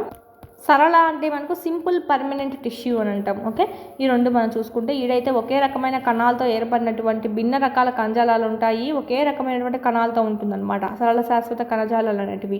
ఇక్కడ చూసుకున్నట్టయితే ఒకటి కంటే ఎక్కువ రకాల కణాలతో మనకి ఇక్కడ ఏర్పడి ఉంటుంది. ఏది సంశ్లిష్ట శాశ్వత కణజాలము. ఈ కణాలు అన్నీ ఒకదానితో ఒకటి సహకరిస్తూ ఒకే రకమైన పనిని నిర్వహిస్తూ ఉంటాయి. అటువంటి సంశ్లిష్ట కణజాలాలకే ఉదాహరణగా మనము దారువు లేదా పోషక కణజాలం అని చూడవచ్చు. ఇది ఆల్రెడీ నేను యూట్యూబ్లో కూడా మీకు క్వశ్చన్స్ కమ్యూనిటీలో పోస్ట్ చేస్తూనే ఉన్నాను. క్వశ్చన్స్ అనేటివి ఎగ్జాంపుల్గా మీకు ప్రశ్నల్లో దాంట్లో భాగంగా మనం చూసుకున్నాం అనమాట. సంశ్లిష్ట కణజాలాలకు ఉదాహరణ ఏంటి అంటే, సంశ్లిష్ట సరళ కణజాలాలకు ఉదాహరణగా దారువు మరియు పోషక కణజాలాలుగా చెప్పుకోవచ్చు. ఒకటి కంటే ఎక్కువ రకాల కణాలు అనేవి ఉంటాయి. అవి ఉన్నప్పటికీ ఒకదానితో ఒకటి సహకరించుకుంటూ ఉంటాయండి. ఒకదానికొకటి సహకరించుకుంటూ హెల్ప్ చేసుకుంటూ ఒకే రకమైనటువంటి పనిని ఇక్కడ నిర్వర్తిస్తాయి. ఇక్కడైతే ఒకే రకమైనటువంటి కణం ఉంటుంది, ఇక్కడికైతే ఒకటి కంటే ఎక్కువ రకాల కణాలు అనేటివి ఉంటాయి. అవి మనకు ఉదాహరణగా చూసుకున్నట్టయితే దారువు, పోషక కణజాలము. ఇవి రెండు ప్రసరణ కణజాలాలు మరియు నాళికా పుంజాలుగా ఏర్పడతాయి అన్నమాట. ప్రసరణ కణజాలాలు మరియు నాళికా పుంజాలుగా ఏర్పడతాయి దారువు మరియు పోషక కణజాలము. నాళికా కణజాలం ఉండటం సంశిష్ట మొక్కల్లో ఒక నిర్దిష్టమైనటువంటి లక్షణంగా చెప్పుకోవచ్చు. నాళికా కణజాలము ఇది భౌమ్య వాతావరణంలో మనుగడకు సాధ్యం చేసే లక్షణంగా చెప్పుకోవచ్చు. ఏది? నాళికా కణజాలము. కాండం ఛేదనంలో నాళికా పుంజంలో ఉన్న వివిధ రకాల కణాలను మీరు చూడగలరా అని చెప్పేసి సో చూద్దాం. నెక్స్ట్ దారువులో దారు కణాలు ఉంటాయి, దారు నాళాలు ఉంటాయి, దారు మృదు కణజాలం ఉంటుంది మరియు దారు తంతువులు అనేటివి ఉంటాయి దారువులో. ఓకే, ఈ విధంగా చూసుకున్నట్టయితే దారు కణం అండి, దారు నాళం, దారు మృదు కణజాలము, దారు తంతువులు ఇక్కడ మనకి ఇవ్వలేదు. ఓకే, పిక్చర్ అనేది దారు తంతువులు 4 భాగాలు ఉంటాయి. దారువులో 4 అనేటివి ఉంటాయి భాగాలు. ఇక్కడ మనకు దారు కణాలు, దారు నాళాలు దళసరి కణకవచం కలిగి ఉండి పరిణితి చెందిన తర్వాత చాలా వరకు నిర్జీవ కణాలతో ఉండడం అనేది జరుగుతుంది. ఏవి? దారు కణాలు, దారు నాళాలు. దారు కణాలు, దారు నాళాలు. ఫస్ట్ మనకి ఏముంటుందంటే కణకవచం అనేది కలిగి ఉంటుంది, దళసరిగా ఉంటుంది. కణకవచం కలిగి బాగా అది పరిణితి చెందిన తర్వాత ఏమవుతుంది? నిర్జీవ కణాలుగా మారిపోవడం అనేది జరుగుతుంది. దారు కణాలు, దారు నాళాలు. నాళాల వంటి నిర్మాణాలండి. వీటి మనం చూసినట్టయితే నాళాలాగా ఉంటుంది చూడండి. ఇవి నీరు, ఖనిజ లవణాలను నిట్ట నిలువుగా రవాణా చెందడానికి ఉపయోగపడుతుంది. మామూలుగా నాళాలు ఎందుకు యూజ్ అవుతాయి? నాళం అంటే ఏంటి? ఈ విధంగా మనకు ఆహార నాళం అంటాం కదా, ఈ విధంగా పైప్ మారితే ఉంటాయి. పైపులు ఏం చేస్తాయి? నీటిని, ఖనిజ లవణాన్ని పైపుకి పంపిస్తాయని చెప్పి గుర్తుపెట్టుకోండి. సో ఈ విధంగా దారు కణాలు, దారు నాళాలు ఓకే నీటిని, ఖనిజ లవణాలను నిట్ట నిలువుగా రవాణా చేయడానికి ఉపయోగపడేవి ఏమిటి అంటే దారు కణాలు, దారు నాళాలుగా చెప్పుకోవచ్చు.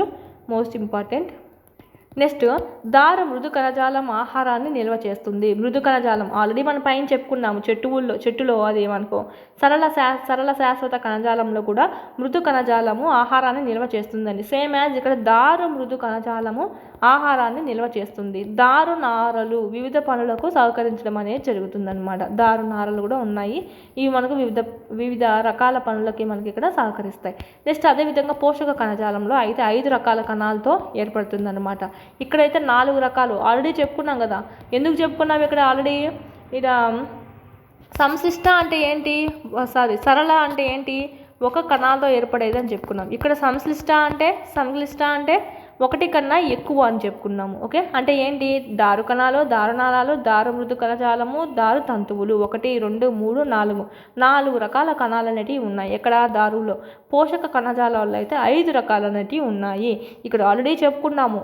ఒకటి కాకుండా 2, 3, 4 ఎన్నైనా ఉండొచ్చు. కణాలు అనేటివి ఒకటి కన్నా ఎక్కువ ఉంటాయి అని చెప్పి. ఆ విధంగానే దారులో 4 కణాలు, పోషణ కణజాలంలో 5 కణాలు ఉంటాయి. అప్పుడే మీరు కనుక్కోవచ్చు అనమాట. దీంట్లో 5 ఉన్నాయి, దాంట్లో 4 ఉన్నాయి. సో ఈ 2 ఏమవుతాయంటే సంశ్లిష్ట అనేటివి అవుతాయి. సంశ్లిష్ట శాశ్వత కణజాలము. క్రింది వానిలో సంశ్లిష్ట శాశ్వత కణజాలానికి సంబంధించి సరిపోలనిది ఏది అంటే దానికి చెందనిది ఏది అని అడుగుతారు. చూసుకోవాలి. దారువు, పోషక కణజాలం దీనికి సంబంధించినటివే. ఎందుకంటే ఇక్కడేమో 4 కణాలు ఉంటాయి, ఇక్కడేమో 5 కణాలతో ఏర్పడింది. ఈ 5 కణాలు ఏంటివి? మొత్తం పేర్లన్నీ ఒకేలా ఉంటాయండి. కొన్ని మాత్రమే ఒక్కటేదో జాయిన్ అవుతుంది. చాలని కణాలు, చాలని నాళాలు. ఇది కూడా మనకు చూసుకున్నాము పైన దారు నాళాలు, దారు కణాలు అని చెప్పి. నెక్స్ట్ సహ కణాలు, పోషక కణజాల తంతువులు, పోషక మృదుజాలం. సేమ్ యాజ్ దారువు ఓకే దారు తంతువులు చెప్పుకున్నాము. సేమ్ పైన మాదిరితోనే ఉంటుంది. దారు మృదు కణజాలం కూడా ఉంది. ఎగస్ట్రా వచ్చింది ఏంటి? ఇక్కడ సహ కణాలు అనేటివి ఎగస్ట్రా వచ్చాయన్నమాట. ఇవి చూడండి ఎలా ఉందో. చాలని ఫలకం ఓకే ఈ విధంగా ఉంటుంది. ఇవైతే చాలని నాళాలు ఓకేనా, పైప్ వంటి నిర్మాణాలు మాదిరితో ఉంటుంది. ఇదైతే మనకు పోషక మృదు కణజాలం ఆహారాన్ని నిల్వ చేసుకుంటుంది అని చెప్పాం కదా ఆల్రెడీ. ఎక్కడ? దారువులో చూసుకున్నట్టయితే ఇవైతే మనకు సహ కణాలుగా చెప్పుకోవచ్చు. ఇవైతే ఈ పోషక, ఇవైతే దీనికి సహాయంగా ఈ పక్కన నిల్చుకొని ఉన్నాయి చూడండి 2 పెద్దగా. సో అందుకే సహ కణాలు అని చెప్పి చెప్పాము. ఇది మనకు పోషక కణజాల భాగము. 5 రకాలు. తంతువులు అయితే ఇక్కడ ఇవ్వలేదు, పైన ఇవ్వలేదు, కింద దానికి ఇవ్వలేదు, చూసుకోవాలి. నెక్స్ట్ చాలని నాళాలు ఏ విధంగా ఉంటాయి? వాటి గోడలు రంధ్రయుతంగా ఉంటాయంట. ఇక్కడ మనం ఏం చెప్పుకున్నాము? దారు కణాలు మరియు దారు నాళాల వంటి నిర్మాలతో ఉంటాయని చెప్పుకున్నాం. పైప్ లాగా ఉంటుందని. నీరు, ఖనిజ లవణాలను నిట్ట నిలువుగా రవాణా చేయడానికి యూజ్ అవుతాయి. సో ఇక్కడ చూసినట్టయితే చాలని నాళాలు రంధ్రయుతంగా ఉండడం అనేది జరుగుతుంది. వాటి గోడలు అనేటివి ఈ విధంగా. ఇక్కడ చూడండి చాలని నాళాలు ఈ విధంగా రంధ్రయుతంగా ఉంటుంది. పోషక కణజాలం పత్రం నుంచి ఆహారాన్ని ఇతర భాగాలకు రవాణా చేస్తుంది. పోషక కణజాల తంతువులు సేమ్ యాజ్ మనకు దారు మృదు కణజాలం ఏం చేస్తుంది, ఆహారాన్ని నిల్వ చేసుకుంది. ఇదైతే మనకు పత్రం నుంచి ఆహారాన్ని ఇతర భాగాలకు రవాణా చేయడానికి యూజ్ అవుతుంది పోషక కణజాలము. పోషక కణజాల తంతువులు తప్ప అన్ని కణాలు సజీవ కణాలే. ఇవన్నీ మనకు సజీవ కణాలే అండి. ఓకే, ఇవన్నీ మనకు సజీవ కణాలుగా అని చెప్పచ్చు. బట్ ఒకటి కాదు, తంతువులు. తంతి అంటే ఏంటంటే, తంతి అంటే ఒక రకంగా గీతలు ఇట్లా చెప్పుకోవచ్చు అనమాట. ఒక చిన్న తంతులు అంటాం కదా, అంటే చిన్న నాళల్లాగా ఉండేటివి. తంతులకి ఏమన్నా ప్రాణం ఉంటుందా, ఉండదని చెప్పి గుర్తుపెట్టుకోండి. ఓకే, ఈ విధంగా తంతులు తప్ప మిగతా అన్నీ మనకు సజీవ కణాలే. తంతువులు ఒక్కటి మనకు నిర్జీవ కణాలండి. ఓకే, దీంట్లో చూసుకుంటే నెక్స్ట్ మనము ఈ డయాగ్రామ్ అనేది కూడా మీకు చెప్పాను, సంశిష్ట కణజాలము, దానిలో ఉన్నటువంటి రకాలు అని చెప్పి. నెక్స్ట్ చూసినట్టయితే వివిధ రకాల సరళ కణజాలాల పేర్లను తెలపండి అన్నారు. సరళ కణజాలాలు ఏంటివి మనకి, సరళ శాశ్వత కణజాలాలు చెప్పుకున్నాం. ఏమని చెప్పుకున్నాం, మృదు కణజాలము, స్థూల కోణ కణజాలము, దృఢ కణజాలము. ఓకే, అగ్ర విభాజ్య కణజాలం ఎక్కడ ఉంటుంది అన్నారు. వేర్లకు చివరిలో, ఇక్కడ మన వేర్లకు అగ్రభాగంలో ఉంటుంది. కొబ్బరి పీచు ఏ కణజాలంతో నిర్మితమై ఉంటుంది, దృఢ కణజాలంతో నిర్మితమై ఉంటుంది. ఆల్రెడీ చెప్పుకున్నాం, అందుకే చాలా దృఢంగా ఉంటుంది. మన చేతితో లాగడమైనా లాగలేము. ఈ దృఢ కణజాలం అనేది మనకు నిర్జీవ కణాలుగా చెప్పుకోవచ్చు. మిగతా రెండు అనేది సజీవ కణాలు. పోషక కణజాలంలో గల భాగాలు ఏమిటి అంటే, మనకి ఇక్కడ 5 అనేటివి చెప్పుకున్నాం కదా. ఈ 5 మనకి పోషక నాళాలు, చాలని నాళాలు, చాలని కణాలు, సహకణాలు, పోషక కణజాల తంతువులు, పోషక మృదు కణజాలము.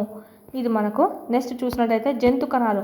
ఇంతవరకు మనకు వృక్ష కణాలు అనేటివి చూసుకున్నాం. మృదు కణజాలం కానీ, స్థూల కోణ కణజాలం కానీ, దృఢ కణజాలం కానీ, ఈ దారువు, ఈ పోషక కణజాలము. ఓకే, ఇవన్నీ మనకు సంశిష్ట శాశ్వత కణజాలం కింద మనం దారువు, పోషక కణజాలం చూసుకున్నాం. ఇంతవరకు మనకు వృక్ష కణాలు అయిపోయింది. నెక్స్ట్ జంతు కణజాలాలు. 499 రూపీస్తోనే మన యాప్లో టెస్ట్ సిరీస్ అనేటివి మీకు అందుబాటులో ఉన్నాయి. 3rd నుంచి 8th వరకు సంబంధించి ఈ విధంగా మీకు లెసన్ వైజ్ ఉంటాయండి. ఫస్ట్ లెసన్, సెకండ్ లెసన్, ఈ విధంగా లెసన్ వైజ్ ఉంటాయి. ఎవ్రీ సబ్జెక్ట్ అనేది మీకు కవర్ అవుతుంది అనమాట ఫుల్గా బిట్స్ అనేటివి. 9th సంబంధించి న్యూ కూడా యాడ్ చేయడం జరుగుతుంది.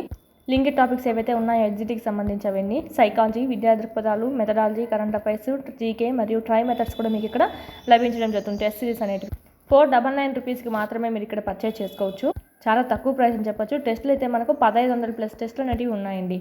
అదేవిధంగా టెక్స్ట్ బుక్ సంబంధించి 3rd నుంచి 10th వరకు సంబంధించి 3rd to 8th న్యూ ఉంటుంది, న్యూ ప్లస్ ఓల్డ్ 2 ఉంటాయి. 9th 10th ఓల్డ్ అనేది ఉంటుంది. ఈ పీడిఎఫ్స్ అన్ని 199 రూపీస్కే మీకు అందుబాటులో ఉన్నాయి. జిరాక్స్ కూడా చేయించుకోవచ్చు అండి. జిరాక్స్ చేయించుకొని మీరు చదువుకోవచ్చు. ఈ విధంగా మీరు ప్యారలల్గా పీడిఎఫ్స్ ప్లస్ మీరు ఇక్కడ టెస్ట్ సిరీస్ కనుక తీసుకున్నట్టయితే ఇన్ టైంలో సిలబస్ అంతా కంప్లీట్ చేసుకోవచ్చు. మన కంటెంట్ సంబంధించి చూసినట్టయితే ఓన్లీ కంటెంట్ వరకే మనకి ఇక్కడ 40 మార్క్స్ అనేటివి ఉండడం జరుగుతుంది. సో 40 మార్క్స్ బాగా ఈజీగా గెయిన్ చేయొచ్చు. టెక్స్ట్ బుక్స్ కంటెంట్ అనేది చదివేసి మీరు ఇక్కడ టెస్ట్ అనేటివి ప్రాక్టీస్ చేసుకున్నారంటే 1 or 2 ఎక్స్ట్రా బిట్స్ కూడా మీకు ఇక్కడ కలవడం అనేది జరుగుతుంది. అదేవిధంగా సైకాలజీ అయితే ఓన్లీ 1 రూపీతో మీకు 1000+ బిట్స్ కవర్ అయ్యే విధంగా 100+ టెస్ట్లు అనేటివి మీకు ఇక్కడ ఉన్నాయి. అదేవిధంగా మీకు వీడియో క్లాసులు కావాలంటే కనుక 400 రూపీస్తోనే మీకు అందుబాటులో ఉన్నాయి. ఫుల్లీ వీడియో క్లాసెస్ అండి. ఓన్లీ మనకు టెస్ట్ సిరీస్ సపరేట్గా ఉంది, వీడియో క్లాస్ సపరేట్గా ఉంది, చూసుకోవాలి. ఏమైనా డౌట్స్ ఉంటే కనుక ఈ కోర్సెస్ గురించి 8985105456 నెంబర్కి కాల్ చేయండి. డిఎస్సి ప్రిపేర్ అయ్యే ప్రతి అభ్యర్థి దగ్గర ఉండాల్సినటువంటి టెస్ట్ సిరీస్ ఏదైనా ఉందా అంటే ఇదే అండి. మీకు లెసన్ వైజ్ ఉంటాయి కాబట్టి ఎవ్రీ బిట్ అనేది మీకు కవర్ అయ్యే అవకాశాలు అయితే ఎక్కువగా ఉంటాయి. నెక్స్ట్ చూద్దాం. నెక్స్ట్ జంతు కణజాలాలు చూసినట్టయితే మనం శ్వాస తీసుకుంటున్నప్పుడు మన ఛాతీ భాగంలో కదలికలు ఏర్పడుతూ ఉంటాయండి. ఓకే, బాగా మనం అనుభూతి చెందుతాం కదా, ఇట్లా ఎక్కువగా అవ్వడము, తక్కువగా అవ్వడం, శ్వాస తీసుకున్నప్పుడు, ఊపిరి తీసుకున్నప్పుడు శరీర భాగాల కదలికలను మనం చూసినట్టయితే మనలో కండర కణాలు ఏవైతే ఉన్నాయో వాటి యొక్క సంకోచ సడలికల కదలికలకే ఈ విధంగా మనకు ఇట్లా పెరగడము, తగ్గడం అనేది అవుతూ ఉంటుంది. ఈ కండర కణాలు ఏవైతే ఉన్నాయో ఈ కండర కణాల యొక్క సంకోచ సడలికల వలనే మనకు కదలికలు అనేవి దారితీయడం అనేది జరుగుతుంది. అంటే ఇక్కడ మనకు జంతు కణజాలంలో భాగంగా చూసుకుంటున్నాము.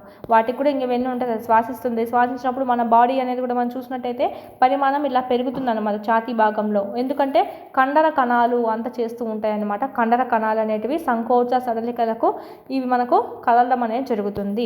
ఇది మనకి ఇచ్చారు, జీర్ణాశయం ఎలా ఉంటుందో ఇచ్చారు మనకి ఇక్కడ. జీర్ణాశయం ఇక్కడ జస్ట్ అది మనం చూసుకున్నట్టయితే జూమ్ చేసుకొని ఈ విధంగా ఉంటుందంట.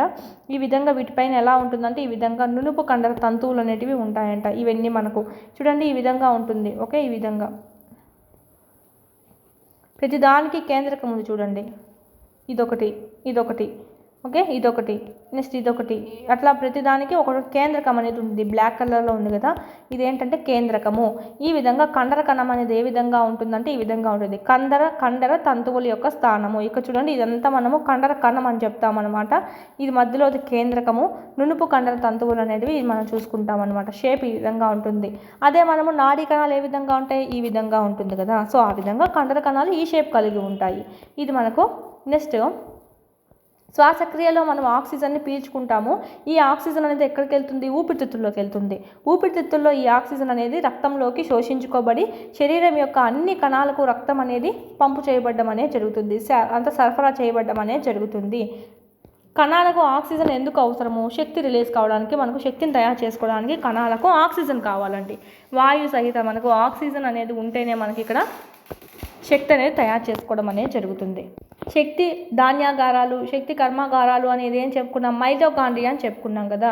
సో ఈ మైటోకాండ్రియాలోనే ఎక్కువ శక్తి అనేది మనం ఇక్కడ నిల్వ చేసుకుంటాం ఏటీపీ అనేటువంటి రూపంలో. ఇదే మనకు శక్తిని ఇక్కడంతా స్టోర్ చేసి పెట్టుకుంటాం అన్నమాట. ఈ శక్తిని మనం వాడుకుంటూ ఉంటాం మైటోకాండ్రియా. అందుకే దీన్ని ఏమంటామంటే power houses of the cell అని చెప్పి అంటాము. కణాలకు ఆక్సిజన్ ఎందుకు అవసరము అంటే మనకి ఈ విధంగా మైటోకాండ్రియా గురించి చెప్పాం కదా, అక్కడ చదువుకోని చెప్తున్నారు అంతే.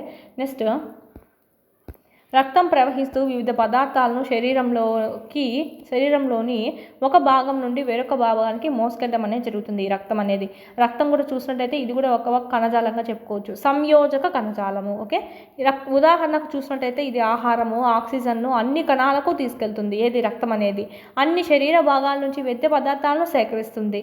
ఎందుకు, విసర్జన కొరకు కాలేయంకు మరియు మూత్రపిండాలకు అందజేస్తుంది అన్నమాట. ఈ రక్తం అనేది ఆహారాన్ని మరియు ఆక్సిజన్ను అన్ని కణాలకు వెల్లింపేలా చేస్తుందండి. శరీర భాగాల నుంచి పనికిరాని పదార్థాలను సేకరించి విసర్జన కోసం అని ఏం చేస్తుంది, కాలేయం మరియు మూత్రపిండాలకు అందజేయడం అనేది జరుగుతుంది. మన శరీరంలో కణజాలాలకు ఉదాహరణగా మనం చూసుకున్నట్టయితే రక్తము ఒక కణజాలమే, సంయోజక కణజాలము. ఓకే, కండర కణజాలంగా గుర్తించవచ్చు. మన శరీరంలో ఉన్నటువంటి కణజాలాలకు ఉదాహరణ ఏంటివి, రక్తము, కండర కణాలు. పైన చెప్పుకున్నటువంటి ఏంటివి, పోషక కణజాలము, దారు, ఇవన్నీ మొక్కల్లో ఉంటాయి అన్నమాట, చెట్లలో ఉంటాయి, వృక్షాల్లో ఉంటాయి. జంతువుల్లో సంబంధం చూసుకుంటున్నాం ఇప్పుడు. ఇలా కూడా అడుగుతాడు అనమాట. క్రింది వానిలో జంతు కణజాలం కానిది అని అడుగుతారు. చూసుకోవాలి. కణజాలాలు చేసే పనిని బట్టి జంతువుల్లో కణజాలాలు పలు రకాలుగా విభజించబడ్డాయి అన్నమాట. అవి చేసేటువంటి పనులను బట్టి కణజాలాలు చాలా రకాల కణజాలాలు అనేటివిగా విభజించాము అని చెప్తున్నారు. అవి ఏంటివి, ఉపకళా కణజాలము, సంయోజక కణజాలము, కండర కణజాలము మరియు నాడీ కణజాలము. ఓకే, అక్కడైతే ఏం చేసాము, సరళ శాశ్వత కణజాలము. ఓకే, మామూలుగా ముందు మనము విభాజ్య కణజాలం చెప్పుకున్నాం వృక్ష కణాల్లో, తర్వాత శాశ్వత. ఈ విభాజ్యాలు 3 చెప్పుకున్నాం, అగ్ర, మధ్యమ, పార్శ్వ విభాజ్య కణజాలాలు. శాశ్వత కణజాలాల్లో మనము సరళ, నెక్స్ట్ సంక్లిష్ట. ఈ సరళ శాశ్వత కణజాలంలో మళ్ళీ మనం ఏం చూసుకున్నామంటే మృదు కణజాలము, అంటే ఒకే కణంతో ఏర్పడబడి ఉంటుంది, ఒకే కణంతో నిర్మించబడి ఉంటుంది కాబట్టి ఇవన్నీ సరళ అని చెప్పుకున్నాము. మృదు కణజాలము, స్థూల కోణ కణజాలము, దృఢ కణజాలము. ఓకే, ఇవి మనకు సంబంధించి. సంశ్లిష్టాలో అయితే మనకు ఇది ఒకటి కన్నా ఎక్కువ కణాలు ఉంటాయి. దారువు పోషక కణజాలము. దారువులో 4 రకాల కణాలతో ఏర్పడి ఉంటుంది. పోషక కణజాలము 5 రకాల కణాలతో ఏర్పడి ఉంటుంది. ఇవంతా మనకు వృక్షానికి సంబంధించి, వృక్ష కణజాలాలు ఇదంతా మనకు వృక్షానికి సంబంధించి. సో కింది వానిలో జంతు కణజాలం కానిది ఏది అన్నారనుకోండి, ఏదైనా ఇవ్వచ్చు. విభాజ్య కణజాలమైనా ఇవ్వచ్చు రాంగ్ ఆన్సర్గా. ఓకే, శాశ్వత కణజాలమైనా ఇవ్వచ్చు. అలా కాకుండా దాంట్లో మళ్ళీ లోతుగా వెళ్ళి సంశ్లిష్ట, ఓకే, శాశ్వత కణజాలమైనా ఇవ్వచ్చు. లేదా అలా కాకుండా పోషక కణజాలమైనా ఇవ్వచ్చు. స్థూలకోణ కణజాలం, దృఢ కణజాలం, మృదు కణజాలం, ఈ విధంగా ఏదైనా ఇవ్వచ్చు, చూసుకోవాలి. అందుకే ఒక పార్ట్ అంతా ఇక్కడ మీకు ఒక డయాగ్రామ్ రూపంలో ఇచ్చాను కదా, ఆప్షన్స్లో ఏది ఇస్తే అది మనం చూసుకోవాలి. వృక్ష కణజాలం కిందికి కొన్నిసార్లు ఈ పార్ట్స్ ఇస్తాడు, కొన్నిసార్లు సబ్ పార్ట్స్ ఏవైతే ఉన్నాయో ఈ పార్ట్స్ అనేటివి ఇవ్వడం జరుగుతుంది మిమ్మల్ని కన్ఫ్యూజ్ చేయడానికి. సో చూసుకోవాలి. ఇప్పుడు జంతు కణజాలం చూసుకుందాము. జంతు కణజాలంలో 4. ఓకే, ఉపచల్ల కణజాలము, సంయోజక కణజాలము, కండర కణజాలము, నాడీ కణజాలము. ఇదంతా మన బాడీని గుర్తు తెచ్చుకొని మనకు శరీరంతో పోల్చుకున్నట్టయితే మనకే ఉంటుంది. ఉపకళా కణజాలం అంటే పైపక్క ఉండదు అంతా. సంయోజక కణజాలం రక్తంగా చెప్పుకోవచ్చు. కండర కణాలు, కండర కణాలు ఉంటేనే కదా మనం కండరాలు అనేవి కదిలించగలుగుతున్నాము. సో నాడీ కణాలు, మనకు నాడీ కణం ఏదైతే ఉందో మనకు సమాచారాన్ని మనకి ఇక్కడ ప్రసారం చేయడం అనేది జరుగుతుందన్నమాట. ఓకే, వీటికి నాడీ కణాలు. రక్తం అనేది చూసినట్టయితే ఒక రకమైనటువంటి సంయోజక కణజాలంగా చెప్పవచ్చు. కండరాలు అయితే కండర కణజాలాన్ని ఏర్పరుస్తాయి, కండర కణజాలానికి సంబంధించినటివి. ఈ విధంగా మనము జస్ట్ ఎగ్జాంపుల్ చూసుకున్నాం ప్రస్తుతానికి. రక్తం అనేది డాష్ అని అడుగుతారు. ఓకే, ఇది ఒక సంయోజక కణజాలము. ఫస్ట్ వన్ ఏమో చెప్పుకున్నాం, ఉపకళా కణజాలం చూద్దాము. ఫస్ట్ వన్ ఏంటి, ఉపకళా కణజాలము. Epithelial tissue. ఓకే, జంతు కణజాలాల్లో మనకి అనిమల్ టిష్యూస్లో భాగంగా ఫస్ట్ వన్ ఏంటి మనకి ఇక్కడ ఎపిథీలియల్ టిష్యూ. నెక్స్ట్ అదే విధంగా ఒకేసారి చూసుకుందాం English medium. Epithelial tissue, connective tissue అంటే ఏంటంటే సంయోజక కణజాలము. మస్కులర్ టిష్యూ అంటే కండర కణజాలము. నర్వస్ టిష్యూ, నాడీ కణజాలము. ఓకే, ఫస్ట్ వన్ ఏంటంటే ఎపిథీలియల్ టిష్యూ అంటే కణజాలము. జంతువులలో శరీర భాగాలను కప్పి ఉంచి రక్షణనిచ్చే కణజాలాలనే మనం ఏమంటామంటే ఉపకళా కణజాలాలు. చెప్పాను కదా, మన పైన బార్డర్గా ఉంటుందన్నమాట. ఈ పైన ఉండేదంతా మనకి ఏం చేస్తుంది, మన భాగాలు, శరీర భాగాలు, లోపల ఉన్నటువంటి శరీర భాగాల్ని కప్పి ఉంచుతుంది. వాటికి రక్షణ అనేది ఇవ్వడానికి యూజ్ అవుతుంది. పైన ఉన్నటువంటి చర్మం అయితేనేమి అంతా. ఓకే, ఇది మనకి ఏమవుతుందంటే ఉపజలా కణజాలం అనేది అవుతుంది. ఉపకళా కణజాలము శరీర అంతర్భాగాలను మరియు కుహరాలను కప్పి ఉంచుతుంది. అంతే కదా, మన ఛాతీ కుహరం ఉంది కదా, దాన్ని కప్పి ఉంచుంది. మన అంతర్భాగాల అవయవాలు ఏవైతే ఉన్నాయో వాటిని కప్పుకొని ఉంచుకోండి మీ చర్మం ద్వారా. సో ఇదంతా మనకు ఉపకళా కణజాలం అనేది అవుతుంది. శరీరంలో వివిధ అవయవ వ్యవస్థలను వేరు చేయడం అనేది జరుగుతుంది. చర్మం, నోటి లోపల పొర, చర్మం అనేది కూడా మనకు ఉపజలా కణజాలమే. చర్మము అవయవాలంతా కప్పి ఉంచుంది కాబట్టి. నెక్స్ట్ నోటి యొక్క లోపలి పొర అంట. మన నోట్లో లోపలి పొర ఉంది కదా, సో అది రక్తనాళాలపైన ఉండేటువంటి పొర. ఓకే, రక్తనాళాలపైన ఉండేటువంటి పొర. ఊపిరితిత్తులు. ఓకే, ఊపిరితిత్తులు, వాయుగోళాలు ఏవైతే ఉన్నాయో వృక్కనాళాల్లో ఉపకళా కణజాలం అనేది ఉండడం అనేది జరుగుతుంది. ఊపిరితిత్తుల, వాయుగోణుల, వృక్కనాళాలలో, ఓకే, వీటి యొక్క నాళాలలో కూడా మనకి ఇక్కడ ఉపజలా కణజాలం అనేది ఉంటుంది. ఉపజలా కణజాలంలో కణాలు దగ్గర అమరికొని ఉంటాయండి. ఓకే, వాటి మధ్య అతి తక్కువ సిమెంట్ పదార్థం కలిగి ఉండి కణాంతర అవకాశాలు అనేవి ఉండవు. అందుకే మన చర్మం చూడండి ఈ విధంగా ఉంటుంది, లోపలికి అంత ఈజీగా ఏది వెళ్ళలేదు. ఏ పదార్థమైనా శరీరంలోకి ప్రవేశించాలన్నా బయటికి పోవాలన్నా ఉపజలా కణజాలం యొక్క ఒక పొరనైనా కనీసం దాటగలగాలి. ఓకే, మన చర్మం అనేది ఒకే పొరతో లేదు. ఈ చర్మం లేసిపోయినాక ఇంకొక పొర ఉంటుందన్నమాట. ఇంకొక పొర, దాన్ని లేసిపోతే ఇంకొక పొర ఉంటుంది. తర్వాత పొంగ మళ్ళీ కండరం అనేది వస్తుంది. తర్వాత పొంగ మళ్ళీ ఎముక. ఓకే, ఈ విధంగా చూసుకుంటాము. ఏ పదార్థం శరీరం లోపలికి వెళ్ళాలన్నా కూడా బయటికి పోవాలన్నా ఉపజలా కణజాలం యొక్క ఒక పొరనైనా సరే దాటగలగాలి ఫస్ట్. ఓకే, ఫలితంగా వివిధ ఉపకళా కణాల పారగమ్యత శరీరానికి బాహ్య పరిసరానికి మధ్య మరియు వివిధ అవయవాల మధ్య పదార్థాల మార్పిడిని క్రమబద్ధం చేయడంలో ముఖ్య పాత్ర పోషిస్తుంది. ఈ విధంగా ఏది పడితే అది లోపలికి పోనేదు చూసుకుంటూ ఉంటుంది. ఒక రకంతో సంబంధం లేకుండా అన్ని రకాల ఉపజలా కణజాలాలు తంతియుత ఆధార త్వచంతో తమ కింద గల ఇతర కణజాలం నుండి సాధారణంగా వేరు చేయబడి ఉంటుంది. ఇప్పుడు మన చర్మం చూడండి, ఏదన్నా కత్తిగా స్పీడ్గా కోసుకునిందంటే పైన ఉండేటువంటి చర్మం మాత్రమే లేస్తుంది అనమాట, కింద ఇంకొక వైట్ కలర్లో ఉంటుంది. సో ఈ విధంగా చూడండి, ప్రతి కణజాలానికి కొంచెము వేరుగా ఉంది కదా. ఇక్కడ కూడా చెప్పడం అదే చెప్పారు. ఇక్కడ ఒక రకంతో సంబంధం లేకుండా, ఒకే రకమైన సంబంధం లేకుండా అన్ని రకాల ఉపజలా కణజాలాలు మన చర్మం మీద ఉన్నట్టు ఏం చేస్తాయంటే తంతుయుత ఆధార త్వచంతో తమ కింద గల ఇతర కణజాలాలతో సాధారణంగా వేరు చేయబడి ఉంటుంది. పైన చర్మం పైనగా ఉంటుంది, దాని కింద ఒక పొర ఉంటుంది, అది వేరుగా ఉంటుంది దాంతో పోలిస్తే. ఈ విధంగా విడివిడిగా ఉంటాయన్నమాట. వివిధ రకాల ఉపకళా కణాలు వాటి ప్రత్యేక విధులకు తగినట్లుగా విభిన్న నిర్మాణాలను కలిగి ఉంటాయి.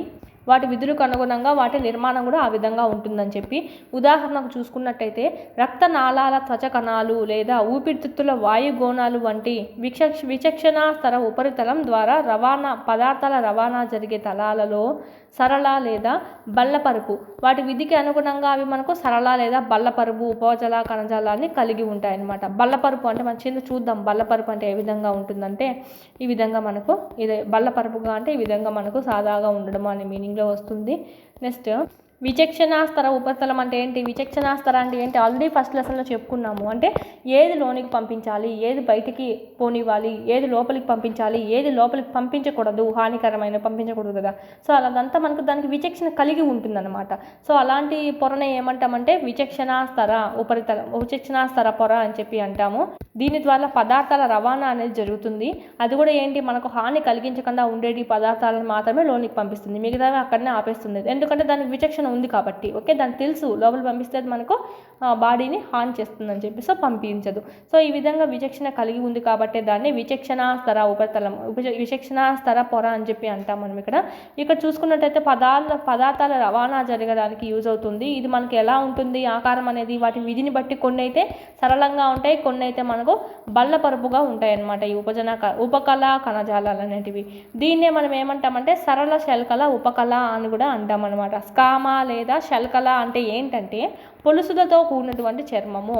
ఇలా మన చర్మం మీద కూడా చూడండి చాలా వంటి పొలుసులు ఉంటాయి కదా. సో ఈ విధంగా మనకు షేప్స్ అనేటివి ఉంటాయి. సో ఈ విధంగా పొలుసులతో కూడినటువంటి చర్మము అని అర్థం స్కామా లేదా శల్కల అంటే. వీటినే మనం సరళ శల్కల ఉపకళ అంటారు, చెప్పి అంటారు. నెక్స్ట్ మనకి ఇక్కడ చూసినట్లయితే శల్కల ఉపకళా కణజాలం చూడండి ఎలా ఉన్నాయో, అంటే పొలుసులుగా ఉంటుందని చెప్పి. సో అందుకే మనకి ఇక్కడ ప్రతిదానికి శల్కల అనేది యూజ్ చేసాం. చూడండి ఇక్కడ మనకి ఎలా ఉంది, పొలుసులుగానే ఉంది కదా. ఇక్కడ చూడండి స్తరిత శల్కల ఉపకళా కణజాలము ఈ విధంగా మనకి పైకి ఉంటుందన్నమాట. నెక్స్ట్ ఇక్కడ చూడండి ఎలా ఉందో, ఘనాకారంగా ఉంది. ఇక్కడ చూడండి ఇక్కడ సిలిండర్ షేప్లో ఉంటుంది, స్తంభాకారంగా ఉంటుంది. ఈ విధంగా స్తంభం ఆకారంలో, ఓకే, సిలిండ్రికల్ షేప్లో ఉంటుంది. దాని షేప్స్ బట్టి పేరు అనేది పెట్టారు.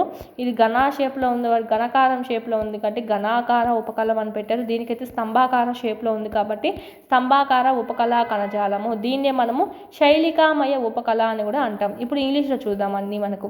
నెక్స్ట్ దీన్ని ఏమంటామంటే స్క్వామోల్స్ అని చెప్పి అంటాం. అంటే ఏంటి తెలుగులో? శల్కల ఉపకళ కణజాలము. నెక్స్ట్ ఇది చూడండి స్ట్రాటిఫైడ్ స్క్వామోస్. ఓకే, ఇది మనకి ఏంటంటే స్తరిత శల్కల ఉపకళ కణజాలము. నెక్స్ట్ ఘనాకార ఉపకళ చూసినట్టయితే క్యూబాయిడల్. నెక్స్ట్ ఇది అయితే సిలియేటెడ్ లేదా కోలుమినర్ అని చెప్పి అంటామన్నమాట. సిలిండ్రికల్ షేప్లో ఉంటుంది. స్తంభాకార ఉపకళ కణజాలము. ఇవి మనకు వివిధ రకాల ఉపకళా కణజాలాలు అనేటివి. 4 రకాలు ఉన్నాయి. శల్కల, స్తరిత శల్కల, ఘనాకార, స్తంభాకార. ఓకే, సరళ శల్కల ఉపకళ కణాలు చాలా పలుచగా ఉంటాయన్నమాట. అతి సరళ శల్కల అంటే ఏమిటి అంటే మనకు నథింగ్ బట్ ఇక్కడ మనకు ఇదే. ఓకే, సరళ అని ముందర ఇవ్వలేదు కానీ అదే. ఇదైతే స్తరిత అని రావాలి. ఓకే, ఈ సరళ శల్కల ఉపకళా కణజాలాలు ఎలా ఉన్నాయి?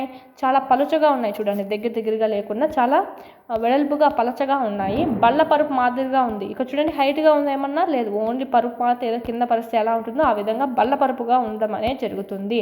ఈ విధంగా హైట్గా ఉండదు. వివిధ రకాల కణాలు అనేటివి బల్ల పరుపుగా ఉండడం అనేది జరుగుతుంది ఈ విధంగా.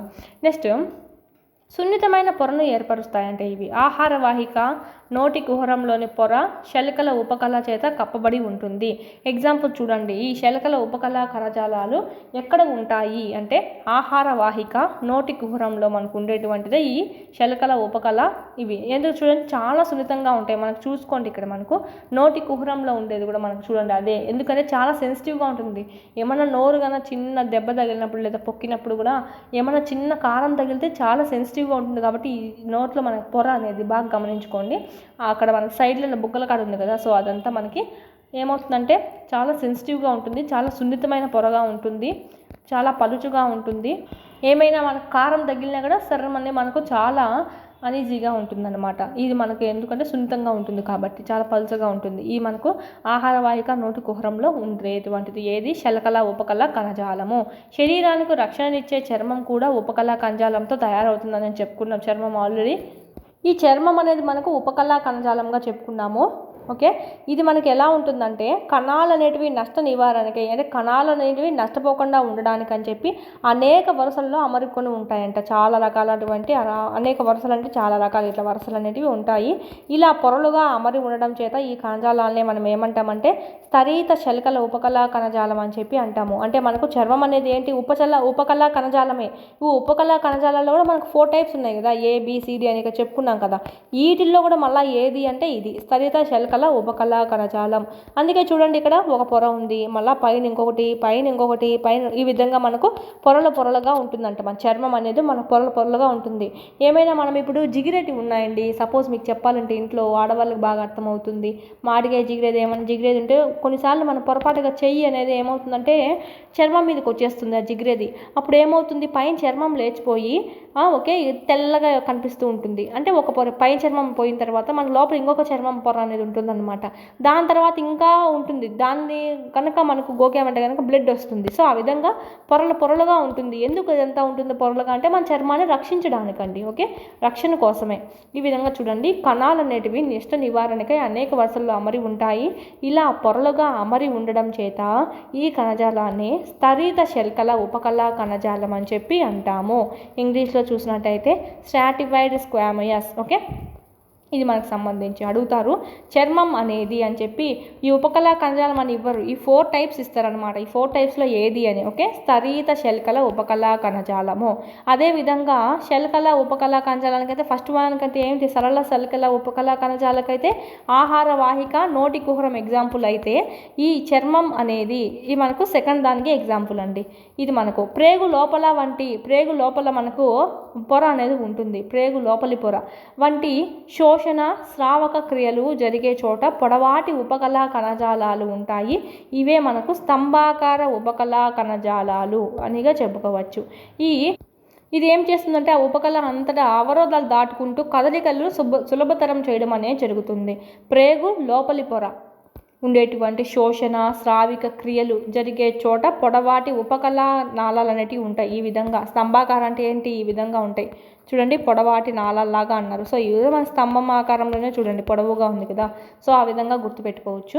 ఇది మనకు అక్కడ ఉండేటువంటి అవరోధాలను దాటుకుంటూ కదలికలకు సులభతరం చేయడం అనేది జరుగుతుంది. శ్వాసనాళంలో స్తంభాకార కణజాలము శైలికలను కూడా కలిగి ఉండి కణాల వెలుపలికి కేశాల వంటి నిర్మాణాలుగా కనిపిస్తాయి. కాబట్టి అందుకే మనం దీన్ని ఏమన్నాము, ఈ శైలికామయ ఉపకళ అని కూడా అంటున్నాము. ఎందుకంటే అక్కడ మనకు ఈ స్తంభాకార ఉపకళా కణజాలం ఏముంది, శైలికల్ని కలిగి ఉంది. శైలికలు అంటే ఏంటంటే ఈ విధంగా స్తంభాకార ఉపకళ అనుకోండి, దీనిపైన ఈ విధంగా ఉంటుందన్నమాట. ఇవి మనకు శైలికలు అవుతాయి. ఈ శైలికలు కలిగి ఉంది కాబట్టి దీన్ని మనము శైలికామయ అని కూడా అంటున్నాము. ఈ శైలికాల చలనాలు శ్లేషంను ముందుకు తోస్తాయంట. ఎందుకు యూజ్ అవుతాయి, ఇవి చలనాలు లేదా శ్లేషంను ముందుకు తోస్తాయంట. శైలికాల చలనాన్ని మరియు శ్లేషాన్ని.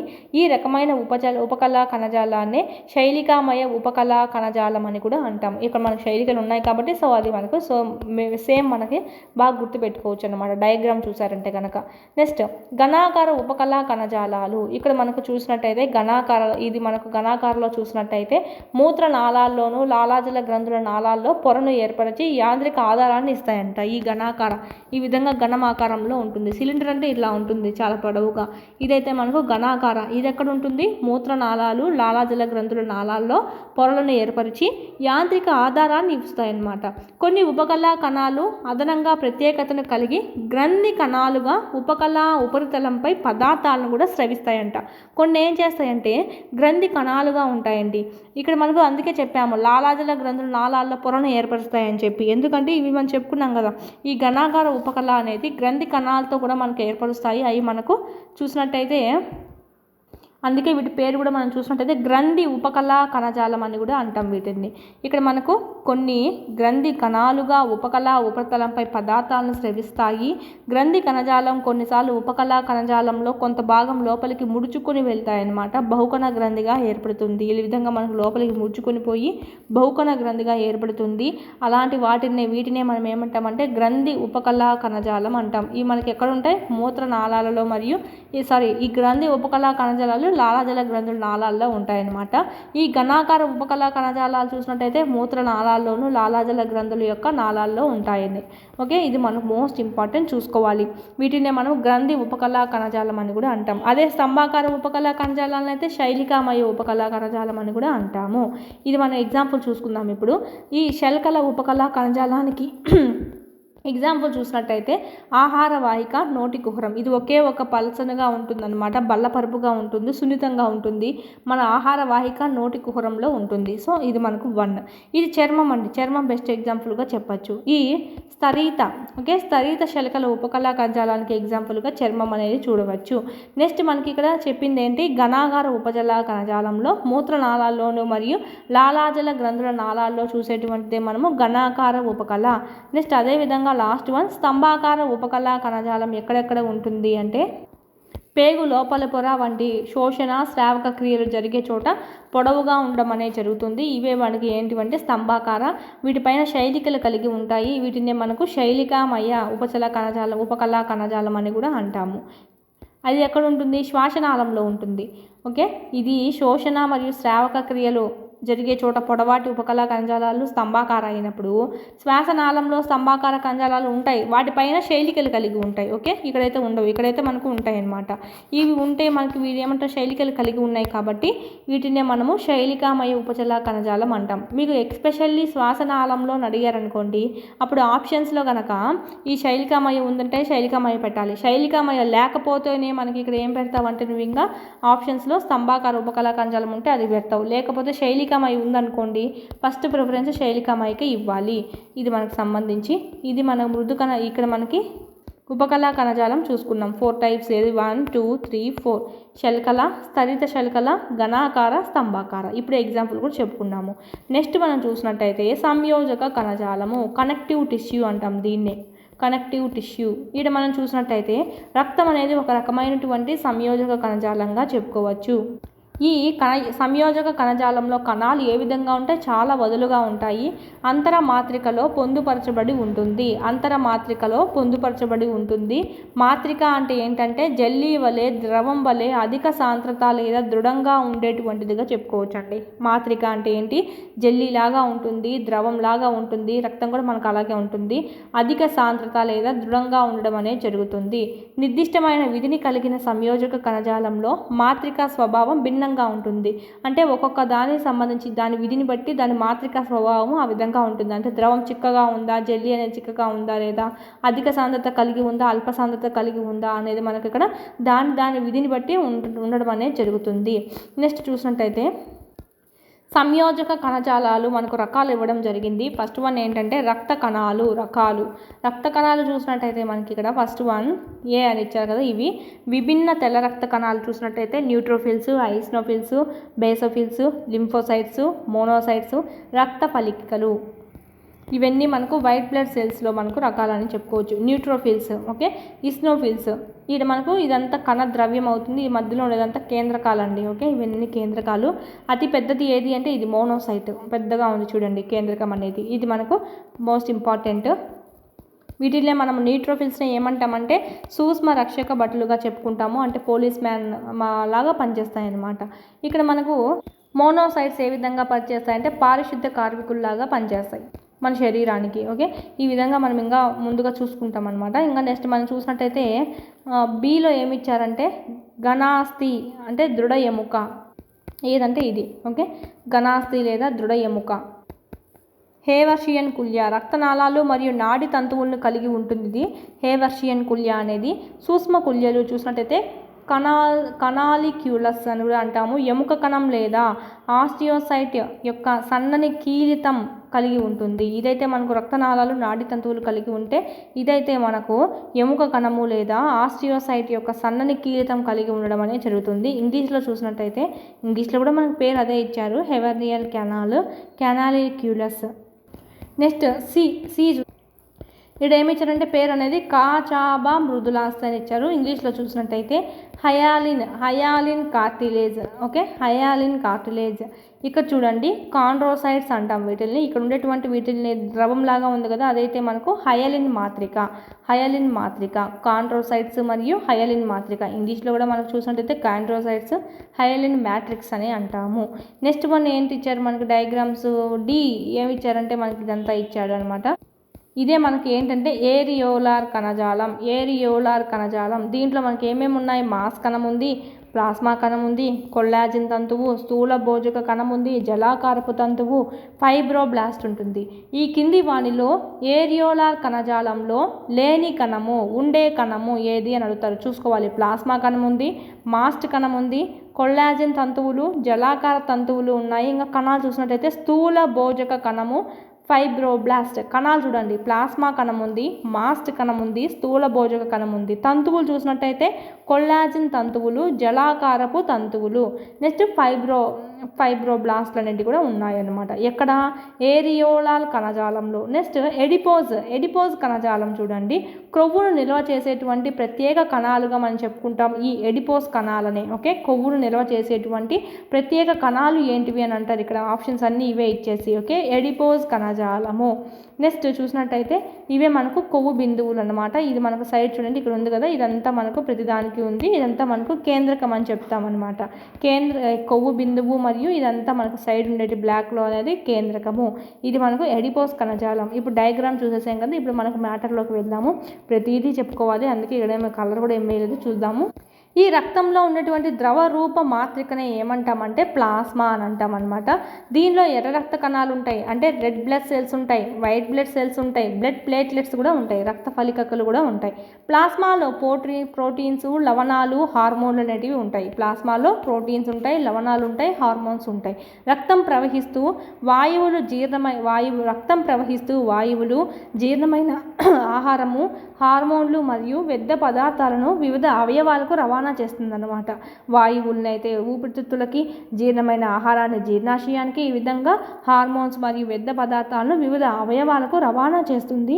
ఈ రక్తం అనేది ఎముక సంయోజక కణజాలానికి ఇంకొక ఉదాహరణగా చెప్పుకోవచ్చు. ఎముక అనేది సంయోజక కణజాలానికి ఉదాహరణ. ఇంకొకటి ఏం చెప్పుకున్నాం? రక్తం కూడా మనకు సంయోజక కణజాలానికి ఉదాహరణగానే చెప్పుకున్నాము. ఇది అస్థిపంజరాన్ని ఏర్పరిచి శరీరానికి ఆధారాన్ని ఇవ్వడం అనేది జరుగుతుంది. ఇది కండర కణజాలానికి ముఖ్యమైన శరీర భాగాలకు కూడా ఆధారాన్ని ఇస్తుందంట. కండర కణజాలానికి ముఖ్యమైనటువంటి మన శరీర భాగాలకు కూడా ఇది ఆధారం ఇవ్వడం అనేది జరుగుతుంది. ఎముక అనేది మామూలుగా చూసుకుంటే కన్ఫ్యూజ్ అవ్వద్దండి, కండర కణాల కిందకి చూసుకుంటారు ఇక్కడ మనకు సంయోజక కణజాలము. ఓకే, ఇది కన్ఫ్యూజ్ కాకూడదు. కండర కణజాలానికి ఇది మనకు హెల్ప్ అవ్వడం జరుగుతుంది అనమాట. దీనికి అతుక్కొనే ఉంటాయి, ఎముకకి అతుక్కొనే మనకు చాలా కండర కణాలు అనేవి ఉంటాయి అన్నమాట. సో ఈ ఎముక అనేది అడుగుతూనే మనకు సంయోజక కణజాలం అనేది దానికి చెందిందిగా చెప్పుకోవచ్చు. ఇది చూసినట్టయితే ఇది దృఢంగా ఉండి వంగే గుణం లేకుండా ఉంటుంది. ఎముకను వంచలేం కదా, వంచామంటే ఇరిగిపోతుంది. మృదులాస్తిని అయితే మన చెవుకుంది కదా, చెవు ఇది మృదులాస్తి ఎముక. దీన్ని వంచుతావు కానీ మామూలు ఎముకని వంచలేవు, వంచినామంటే ఇరిగిపోవడమే. ఓకే, ఎముకకు గల ఈ లక్షణాలు ఎముక విధులకు ఏ విధంగా ఉపయోగపడతాయి అని చెప్పి మనకు అడుగుతున్నారు. ఎందుకంటే మనకు నిటారుగా ఉండడానికి యూజ్ అవుతుంది, శరీరానికి బాగా ఆధారాన్ని ఇస్తుంది. అసలు వంచుతానే వంగిపోయే ఎముక అయితే ఎందుకండి, మనకి ఇంకా అవసరం లేదు కదా. ఇక్కడ జాయింట్స్ ఉంటాయి, జాయింట్స్ కూడా వంగుతాయి, మనకు సరిపోతుంది. సో అందుకనే మనకు చూడండి ఎందుకు అలా విధులు ఉన్నాయి, మనకి ఏ విధంగా ఉపయోగపడతాయి అని అంటున్నారు. మనిషి బాగా దృఢంగా ఉండడానికి, నిలబడడానికి, శరీర అవయవాలను రక్షించడానికి మనకి ఇవి యూజ్ అవుతాయి అన్నమాట. బర్రెముకలు అనేటివి ఉన్నాయి, గుండెను రక్షిస్తూ ఉంటాయి అన్నమాట ఈ విధంగా. ఓకే, ఇది గట్టిగా ఉండడం కూడా మనకు మేలే. ఈ విధంగా మనకు క్వశ్చన్ ఇచ్చారు, ఆన్సర్ అయితే అది. ఎముక కణాలు దృఢమైన మాత్రికలో ఇమిడి ఉండి కాల్షియం మరియు ఫాస్ఫేట్ లవణాలతో నిర్మితం అవుతుంది. ఎముక అనేది మనకు దేంతో నిర్మితం అవుతుంది అంటే కాల్షియం మరియు ఫాస్ఫేట్. రెండు ఎముకల సంధి తలాలను కలిపే ఇంకొక సంయోజక కణజాలంను సంధి బంధనం లేదా లిగమెంట్లు అని చెప్పి అంటామన్నమాట. అంటే ఏంటివంటే ఇక్కడ మనకు రెండు ఎముకల యొక్క సంధి తలాలను కలిపేటువంటి ఇంకొక సంయోజక కణజాలాలనే మనము సంధి బంధనం అంటాం, లిగమెంట్లు అని అంటాము. ఎలా ఉంటుందంటే ఈ విధంగా, ఇది ఎముక అనుకోండి, సపోజ్ ఇది ఎముక అనుకుంటే ఇది ఇంకొక ఎముక ఎడమనుకుంటాయి అన్నమాట కలపడానికి. ఇదే మనకు ఏంటంటే సంధి తలాలను కలిపేటువంటి ఈ రెండింటి కలిపేటువంటి ఇది సంధి బంధనం అంటే లిగమెంట్లు అని చెప్పి అంటాం. ఓకే, లిగమెంట్లు. ఇది ఎలా ఉంటుందంటే సాగే గుణం కలిగి ఉంటుంది, దృఢంగా ఉంటుంది, చాలా తక్కువ మాత్రికను కలిగి ఉండి రెండు ఎముకలు సంధి తలాలను కలపడం అనేది జరుగుతుంది. రెండు ఎముకల యొక్క సంధి తలాలను కలపడం అనేది జరుగుతుంది అనమాట. సంధి తలాలంటే ఈ విధంగా మనకు ఓకే, ఈ పక్క సంధి తలము ఈ పక్క సంధి తలంతో బాగా కలుపుతుంది అనమాట. ఈ నెక్స్ట్ ఇక్కడ చూసినట్టయితే స్నాయు బంధనం. ఇదైతే ఏమనుకున్నాం, సంధి బంధనం, రెండింటి మధ్య సంధి కుదిర్చింది కదా, కలిపింది కదా. సో ఇది మనకు సంధి బంధనం అని చెప్తున్నాము, లిగమెంట్లు అని అంటాము. స్నాయు బంధనం, దీన్నే మనం టెండాన్స్ అంటాము. కండరాలను ఎముకతో అతికి ఉంచేటువంటి ఇంకొక సంయోజక కణజాలాన్ని మనం ఏమంటామంటే ఇది మనకి టెండాన్స్ అని చెప్పి అనడం అయితే జరుగుతుంది. నెక్స్ట్ స్నాయుబంధనం తంతుయుత కణజాలంతో దృఢంగా ఉండి కొంత వంగే గుణాన్ని కలిగి ఉంటుంది. ఇదైతే కొంత వంగే గుణాన్ని కలిగి ఉంటుంది, దృఢంగా ఉంటుందండి. ఇదైతే మనకు సాగే గుణాన్ని కలిగి ఉంటుంది. ఇక్కడైతే మనకు దృఢంగా ఉండి కొంత వంగే గుణాన్ని కలిగి ఉంటుంది. ఓకే, ఇది మనకు చూసుకోవాలి ఈ డిఫరెన్స్ అనేది. మృదులాస్థి నెక్స్ట్, ఇది కూడా మరి యొక్క సంయోజక కణజాలంగా చెప్పుకోవచ్చు. విశాలంగా వేరు చేయబడినటువంటి కణాలను కలిగి ఉంటుంది. విశాలంగా వేరు చేయబడినటువంటి కణాలను కలిగి ఉంటుంది. అందుకనే చూసినట్టయితే వంచితే వంగుతుందండి. దీనిలో ఉండేటువంటి మాత్రిక ప్రోటీన్లు చక్కెరతో నిర్మితమై ఉంటాయి. దీంట్లో ఉండేటువంటి ఆ మాత్రిక ప్రోటీన్స్ అనేటివి చక్కెరలతో నిర్మితమై ఉంటాయి. ఈ మృదులాస్థి ఎముకల కీళ్ళ ఉపరితలంను మృదువుగా చేయడం అనేది జరుగుతుంది. మరియు నాసికాగ్రము, చెవిడొప్ప, ఓకే, వాయునాళము, స్వరపేటికలో ఉంటుంది. నాసికాగ్రం అంటే ఏంటంటే ఫస్ట్ ఆఫ్ ఆల్ మనకు ముక్కు అని ఇచ్చేవాళ్ళు, ఇప్పుడు నాసికాగ్రం అని ఇచ్చారు. అంటే ముక్కు యొక్క అగ్రభాగము అని సో చూసుకోవాలి. ముక్కు యొక్క ఈ విధంగా ఉంటుంది కదా, ముక్కు ఈ విధంగా అగ్రభాగం. ఓకే, ముక్క ముందర మనకి ఇలా ఉంటుంది కదా, సో ఇది ఓకే, ఇది మనకు నాసికాగ్రము. చెవిడొప్ప చూసినట్టయితే ఇది చెవిడొప్ప. ఇదంతా వాయునాళము అదే ఉంటుంది. మనకు ఉన్నటువంటి స్వరపేటిక ఏదైతే ఉందో గొంతులో, ఓకే, అది కూడా మనకి ఇక్కడ మృదులాస్థి అంట. మనం చెవిని మనం మడచగలము, కానీ చేతిలోని ఎముకను మడవలేము. మన చేతిలో ఉండేదాన్ని, ఎందుకంటే అది ఎముక, ఇదేమో మృదులాస్థి అండి. ఓకే, ఈ రెండు కణజాలాలు ఏ విధంగా భిన్నంగా ఉన్నాయో ఆలోచించండి అన్నారు. ఇది కూడా ఎముకే, చెవిడొప్ప కూడా, కానీ అదే మృదులాస్థి ఎముక అని చెప్పుకోవచ్చు. మనం ఎలా వంచితే అలా వంగుతుంది. ఓకే, మనకు చేతులకు ఉండేటువంటివి ఇన్ని అయితే వంచితే వంగవు, ఇరిగిపోతాయి. ఓకే, ఏరియోలార్ సంయోజక కణజాలము, ఇది కూడా మనం చూసినట్టయితే ఇవన్నీ సంయోజక కణజాలాలే అండి. ఓకే, క్రింది వానిలో సంయోజక కణజాలం కానిది ఏదైనా అడుగుతారు, చూసుకోవాలి. ఇదంతా సంయోజక కణజాలంలో మనం ఇప్పుడు ఈ 4th వన్ చెప్పుకుంటున్నాము, ఏరియోలార్ కణజాలము. ఇది మనం చూసినట్టయితే చూసాం కదా, ప్లాస్మా కణము, మాస్ట్ కణము, ఇవన్నీ. ఈ కణజాలాలను చర్మానికి కండరాలకు మధ్య, రక్తనాళము, నాడీ కణాల చుట్టూ, ఎముక మధ్యలో చూడవచ్చు. ఎక్కడెక్కడ చూడవచ్చు? చర్మానికి ఉంటుంది ఏరియోలార్ సంయోజక కణజాలము, కండరాలకు మధ్యగా ఉంటుంది, రక్తనాళము మరియు నాడీ కణాల చుట్టూ ఉంటుంది, ఎముక మధ్యలో కూడా మనం చూడవచ్చు. మోస్ట్ ఇంపార్టెంట్, ఏరియోలార్ కణజాలం, సంయోజక కణజాలం కనిపించేటువంటి ప్రదేశాలు లేదా కనిపించని ప్రదేశాలు అని చెప్తారు. ఏదంటే మనకి ఇక్కడ చర్మము రైట్, కండరాలకు మధ్య, చర్మానికి కండరాలకి మధ్య అని చదవాలి. రక్తనాళము, నాడీ కణాల చుట్టూ, ఎముక మధ్యలో చూడవచ్చు. ఓకేనా, ఈ విధంగా విడివిడిగా కాకుండా చర్మానికి కండరాలకు మధ్య, పైనంతా చర్మం ఉంటుంది, లోపల ఎముక అనేది ఉంటుంది, ఒక ఎముక ఉంటుంది, ఈ పక్క అంతా మనకు కండరం అనేది ఉంటుంది. ఇలాగ చర్మానికి కండరానికి మధ్య ఏరియోలార్ కణజాలం అనేది ఉంటుంది, సంయోజక కణజాలము. రక్తనాళము, నాడీ కణాల మధ్య, ఓకే, రక్తనాళాలు మరియు నాడీ కణాల మధ్య మనకు ఏది ఏరియోలార్ కణజాలం ఉంటుంది. మరియు ఎక్కడ ఉంటుంది? ఎముక మధ్యలో ఉంటుంది. అంటే మొత్తానికి చూసుకుంటే ఇక్కడ 3A ఇచ్చారు. ఓకే, మొత్తం కలిపి చదవకూడదు, మనం ఇక్కడ విడివిడిగా చదవాలి. చర్మానికి కండరాలకి మధ్య అని, రక్తనాళం, నాడీ కణాల చుట్టూ అని, ఓకే, ఎముక మధ్యలో చూడవడం అనేది జరుగుతుంది. నెక్స్ట్, ఇది అవయవాల అంతర్భాగాలతో ఉండేటువంటి ఖాళీ ప్రదేశాన్ని నింపడం అనేది జరుగుతుంది. ఏది? ఏరియోలార్ కణజాలము. ఎయిర్ కదా, ఖాళీ ప్రదేశాన్ని నింపిందని చెప్పి గుర్తుపెట్టుకోండి. ఖాళీ ప్రదేశంలో ఏముంటుంది? ఎయిర్ ఉంటుంది. ఓకే, అంతర్భాగంలో, అవయవాల యొక్క అంతర్భాగంలో ఉండేటువంటి ఖాళీ ప్రదేశంలో ఈ ఏరియోలార్ సంయోజక కణజాలం ఉంటుంది. శరీర అంతర్భాగాలకు ఆధారాన్నిస్తూ, ఓకే, కణజాలాల మరమ్మతుకు సహాయపడుతుంది. శరీర అంతర్భాగాలకు ఆధారాన్ని ఇస్తుంది మరియు కణజాలాలు ఏమైనా రిపేర్ వస్తే కనుక వాటి మరమ్మతులకు సహాయపడేది ఏదంటే ఏరియోలార్ కణజాలము. ఓకే, ఇది మనకు సంబంధించి మన శరీరం ఇక్కడ చూడండి, ఎక్కడా లేవు ఇన్ని కణాలు, ఒక దాంట్లోనే ఉన్నాయి. ఎందుకు ఇన్ని కణాలు ఉన్నాయంటే ఇక్కడ మరమ్మతు చేస్తుంది కదా, ఇవి యూజ్ చేసుకుంటాయని చెప్పి గుర్తుపెట్టుకోండి. ఎగ్జాంపుల్గా చూసుకున్నట్టయితే, ఓకే, ప్లాస్మా కణం ఉంది. ఏరియోలార్ సంయోజక కణజాలంలో ఉండే కణాలు ఏంటివి అని చూసుకోవాలి. ప్లాస్మా కణం, మాస్ట్ కణం, స్థూల భోజక కణం. అదేవిధంగా తంతువులు, జలాకార తంతువు, కొల్లాజెన్ తంతువులు, నెక్స్ట్ ఫైబ్రోబ్లాస్ట్ అనేటివి ఉన్నాయి. నెక్స్ట్, మన శరీరంలో ఎక్కడ కొవ్వు నిల్వ చేయబడతాయో మనకు తెలుసా? ఇవి చూసినట్టయితే ఇక్కడనే అండి, ఎడిపోస్ కణజాలంలో. ఓకే, ఆన్సర్ ఇక్కడ మనకి ఏంటి? ఎడిపోస్ కణజాలంలో నిల్వ చేస్తారు.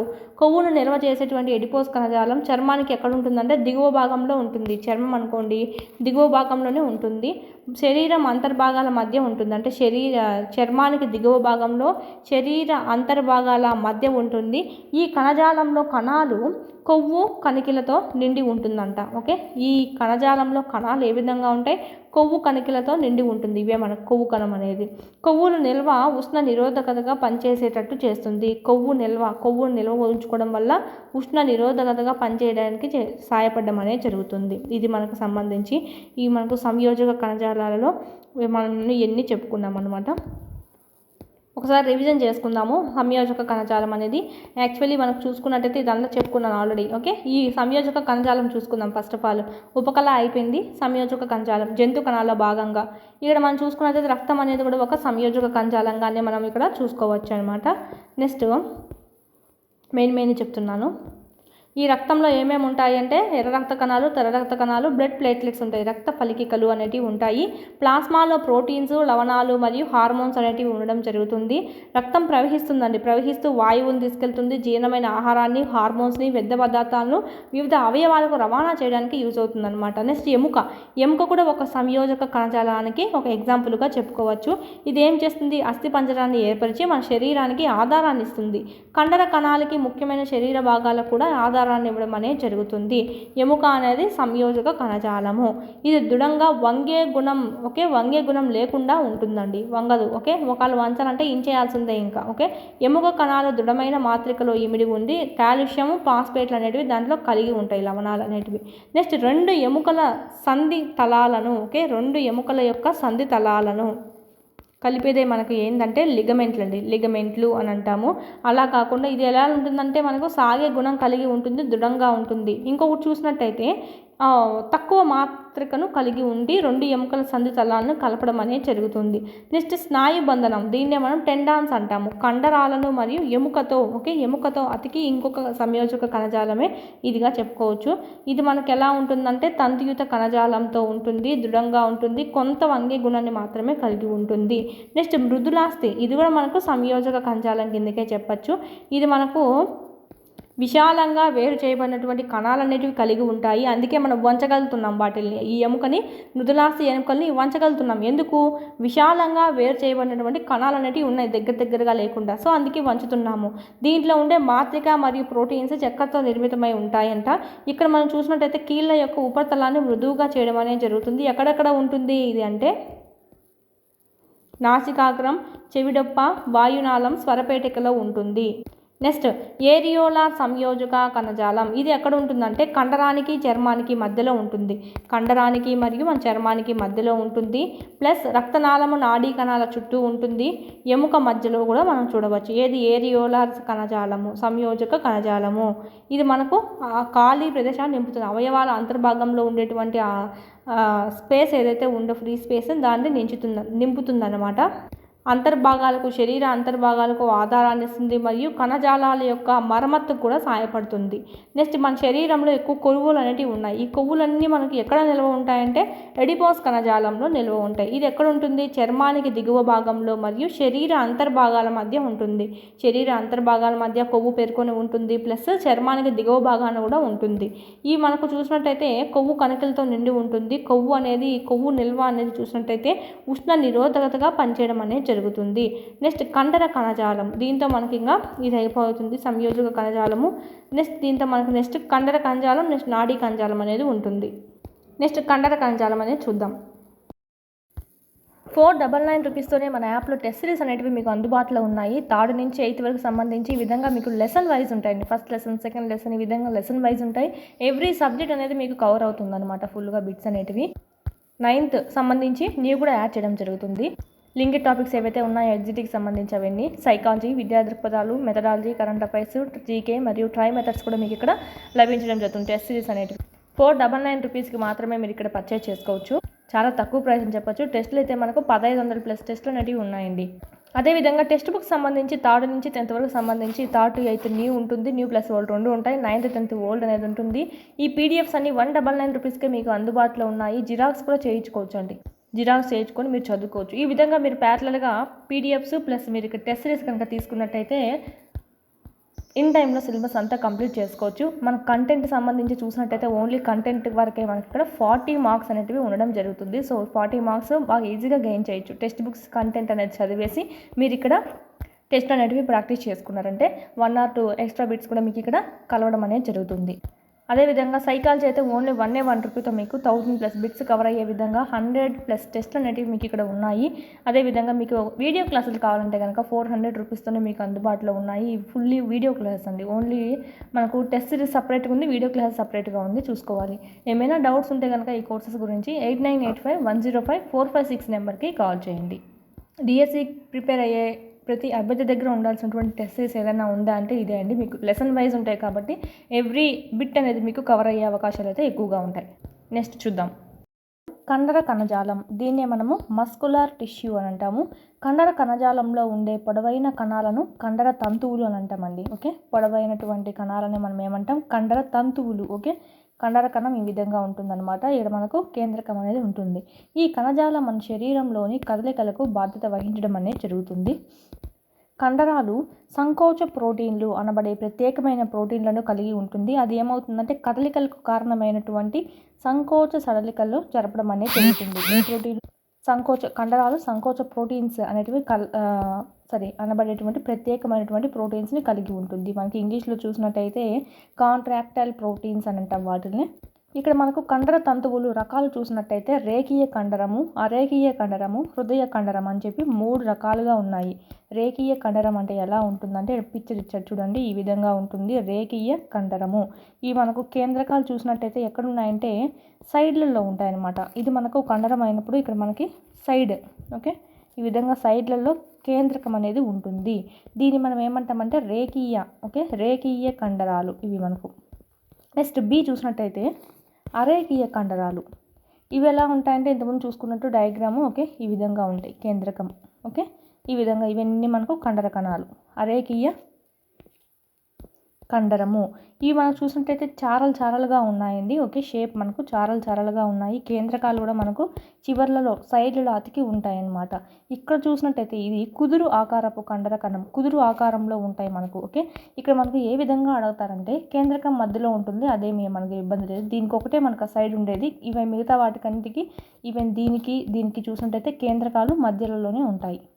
రేఖీయ కండరాలు ఎలా ఉంటాయంటే చారలుగా ఉంటాయి. అరేఖీయ కండరాల యొక్క షేప్ ఎలా ఉంటుంది, ఆకారం ఎలా ఉంటుంది అంటే కుదురు ఆకారంలో మనకు ఉండడం అనేది జరుగుతుంది. క్రింది వాటిలో సరైనది సరికానిది అన్న వాటిల్లో మనం ఎక్కువగా చూసుకోవచ్చు ఇలాంటివి. నెక్స్ట్ ఇక్కడ చూడండి, చారలుగా ఉంటుంది ఇది మనకు. ఇది కూడా ఆకారం అనేది. కేంద్రకాలు చూసినట్టయితే ఈ విధంగా ఇవన్నీ మనకు కేంద్రకాలుగా చెప్పవచ్చు. ఇది ఏంటంటే హృదయ కండరము. నెక్స్ట్ చూసినట్టయితే కొన్ని కండరాల కదలిక అనేది మన కంట్రోల్లో ఉంటాయి. ఓకే, కాళ్ళు చేతులు కండరాలను కదిలించడం అనేది మన చేతుల్లో ఉంటుంది. ఓకే, ఎగ్జాంపుల్గా ఏం చెప్పుకోవచ్చు, కొన్ని కండరాలు అనేటివి మన నియంత్రణలో ఉంటాయి. అవే ఏంటివి అంటే కాళ్ళు చేతులు. మనం ఇప్పుడు చేయి లేపాలనుకుంటే లేపుతాం, కాళ్ళు లేపాలనుకుంటే లేపుతాం, దించాలంటే దించుతాం. ఓకే, మన కంట్రోల్లో ఉంటుంది. కొన్ని మన కంట్రోల్లో ఉండవు. అవి ఏంటంటే అనియంత్రిత కండరాలు. మన కంట్రోల్లో ఉంటే కనుక నియంత్రిత కండరాలు, మన కంట్రోల్లో లేకుండా ఉంటే కనుక అవి అనియంత్రిత కండరాలు. ఈ నియంత్రిత కండరాలు ఎక్కువగా ఎముకలకు అతుక్కొని ఉండడం వల్ల వీటిని అస్థి కండరాలు అని కూడా అంటాం. ఏ కండరాలని అస్థి కండరాలు అని కూడా అంటారు అంటే నియంత్రిత కండరాలని అస్థి కండరాలు అని కూడా అంటాం. ఎందుకు? ఎముకలకు అతుక్కొని ఉంటాయి కాబట్టి. అస్థి అంటే ఏంటి? ఎముకలు. ఓకే, ఎముకలకు అతుక్కొని ఉంటాయి కాబట్టి మనం వీటిని అస్థి కండరాలు అని అంటాం. ఇవి శరీర కదలికలకు ఉపయోగపడడం అనేది జరుగుతుంది.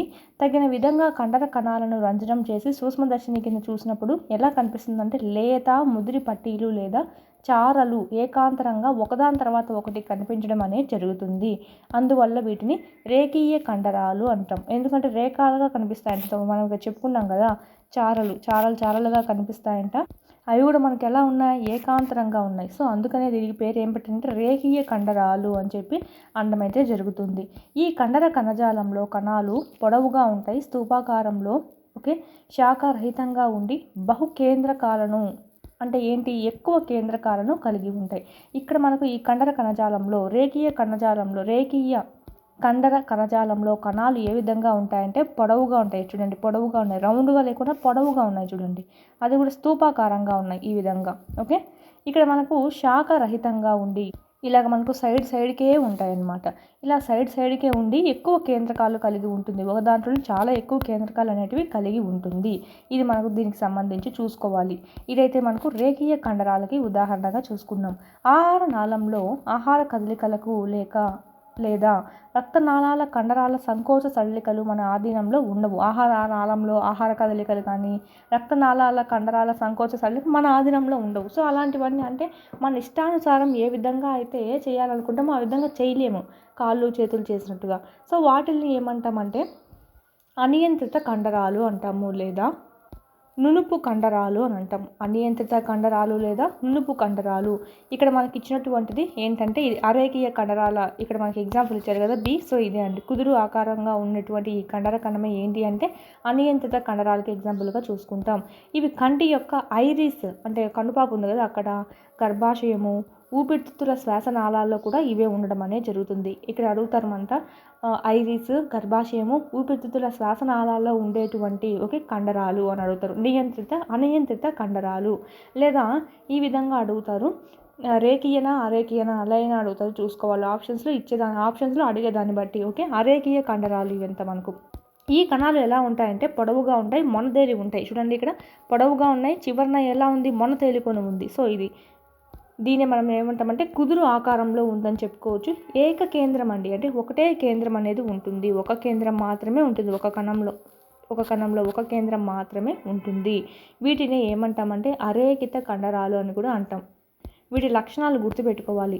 దీంట్లో చూసినట్టయితే ఎక్కువ కేంద్రకాలు కలిగి ఉంది, పొడవుగా ఉంది కేంద్రకం కూడా. స్తూపాకారంగా ఉంది, ఈ విధంగా స్తూపం ఆకారంలో, శాఖరహితంగా అంటే మనకు మూలలుగా ఉంది.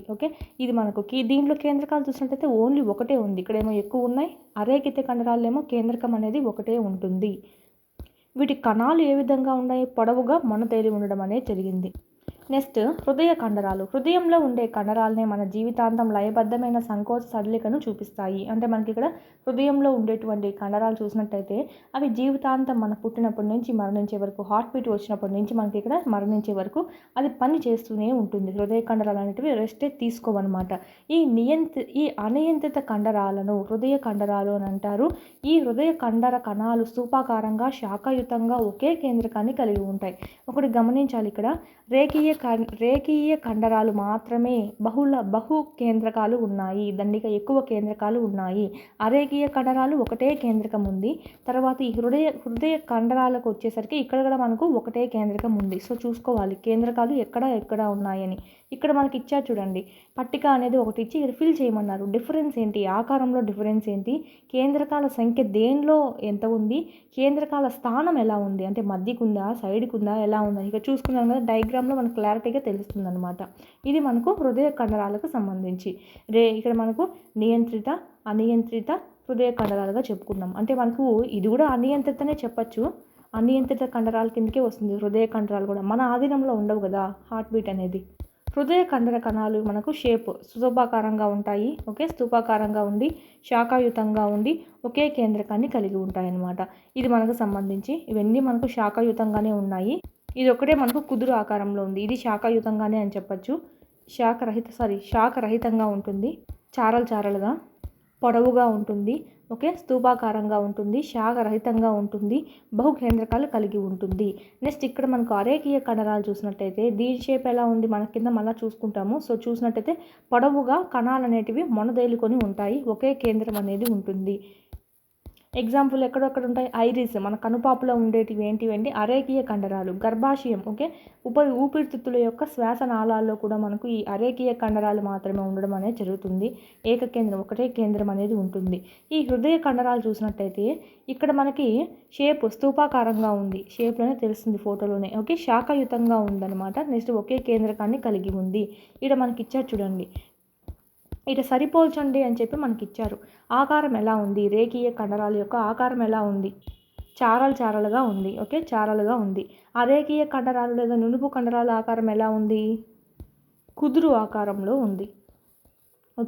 హృదయ కండరాల ఆకారం ఎలా ఉంది, శాఖాయుతంగా ఉంది, అంటే శాఖలుగా ఉంది. ప్లస్ ఎలా ఉందంటే ఇక్కడ మనకి స్థూపాకారంగా ఉంది, శాఖాయుతంగా ఉంది అని చెప్పుకోవచ్చు. ఇక్కడ మనకి రేఖీయ కండరాలు చూసుకున్నట్టయితే ఇంతకుముందు చెప్పాను కదా, పొడవుగా స్తూపాకారంగా శాఖరహితంగా ఉంటుంది. నెక్స్ట్ ఇక్కడ మనకు అరేఖీయ కండరాలు చూసినట్టయితే పొడవుగా మొనతేలి కుదురు ఆకారంలో ఉంటాయి అని చెప్పి రాసుకోవచ్చు. కేంద్రకాల సంఖ్య చూద్దాము. మన కేంద్రకాల సంఖ్య రేఖీయ కండరాల్లో అయితే మనకు ఎక్కువగా ఉన్నాయి. ఓకే, ఎక్కువ కేంద్రకాలు కలిగి ఉన్నది. అరేఖీయ కండరాల్లో అయితే ఒకటే కేంద్రకం ఉంది. హృదయ కండరాల్లో కూడా ఒక కేంద్రకం మాత్రమే ఉంది. ఓకే, ఏకకేంద్రము ఇక్కడ మనకి ఇక్కడ ఇవ్వడం అనేది జరిగింది క్లారిటీగా, ఒకే కేంద్రకాన్ని కలిగి ఉంటుంది అని చెప్పి. నెక్స్ట్ కేంద్రకాల యొక్క స్థానం ఏ విధంగా ఉంది? ఇక్కడ చూసినట్టయితే సైడ్కి ఉంది, పార్శ్వ భాగంలో ఉంది. ఇక్కడైతే మనకు మధ్యలో ఉంది. అరేఖీయ కండరాల్లో, హృదయ కండరాల్లో కూడా మధ్యలోనే ఉన్నట్టుగా చెప్పుకోవచ్చు. ఇక్కడ మనకు నియంత్రిత బేస్ చేసుకొని చూసుకున్నట్టయితే రేఖీయ కండరాలు అనేటివి నియంత్రిత అంటే మన నియంత్రణలో ఉంటాయి. అరేఖీయ కండరాలు మన నియంత్రణలో ఉండవు. సో ఇవి ఏమవుతాయి? అనియంత్రిత కండరాలుగా చెప్పుకోవచ్చు. హృదయ కండరాలు కూడా అనియంత్రిత కండరాలు, మన చేతిలో ఉండదు. ఓకే, ఇది నెక్స్ట్ రేఖీయ కండరాలకు ఎగ్జాంపుల్ చూసినట్టయితే కాళ్ళు, చేతులు. అరేఖీయ కండరాలకి ఎగ్జాంపుల్ చూసినట్టయితే గర్భాశయము, మన ఐరిస్ ఏదైతే ఉందో కనుపాప, కంటి యొక్క ఐరిస్ కనుపాప మరియు గర్భాశయం, ఊపిరితిత్తుల యొక్క శ్వాసనాళాల్లో కూడా మనం ఇక్కడ అరేఖీయ కండరాలు చూడవచ్చు. నెక్స్ట్ లాస్ట్ వన్ ఏంటి? హృదయంలో ఉండేటువంటివి. ఓకే, ఇది మనకు పేరులోనే ఉంది. ఇది మనకు సంబంధించి. నెక్స్ట్ మనం చూసినట్టయితే లాస్ట్ కణం ఏంటి? నాడీ కణజాలం. ఇక్కడ మనకు స్పెల్లింగ్ తప్పించారు అంతే. ఓకే, నాడీ కణజాలం. Okay, nervous tissue. ఇక్కడ మనం చూసినట్టయితే అన్ని కణాలు ఉద్దీపనకు ప్రతిచర్యను చూపించే సామర్థ్యాన్ని కలిగి ఉంటాయి. ప్రతి కణము ఉద్దీపనకు దానికి రెస్పాన్స్ చూపించేటువంటి సామర్థ్యాన్ని కలిగి ఉంటాయి. నాడీ కణజాలంలోని కణాలు చాలా ప్రత్యేకతను కలిగి ప్రేరేపించబడి శరీరంలో ఉద్దీపనలకు ఒక ప్రదేశం నుంచి వేరొక ప్రదేశానికి చాలా వేగంగా ప్రసారం అనేది చేయడం అనేది జరుగుతుంది. ఉద్దీపనలకు ప్రతిస్పందన అనేది చాలా ఉద్దీపన అయినా సరే, ప్రతిస్పందన అయినా సరే చాలా వేగంగా ఇక్కడ జరగడం అనేది జరుగుతుంది. ఇదే మనకు లాస్ట్ అనమాట ఈ లెసన్స్. అంటే ఈ లెసన్లో కణజాలంలో లాస్ట్ మ్యాటర్.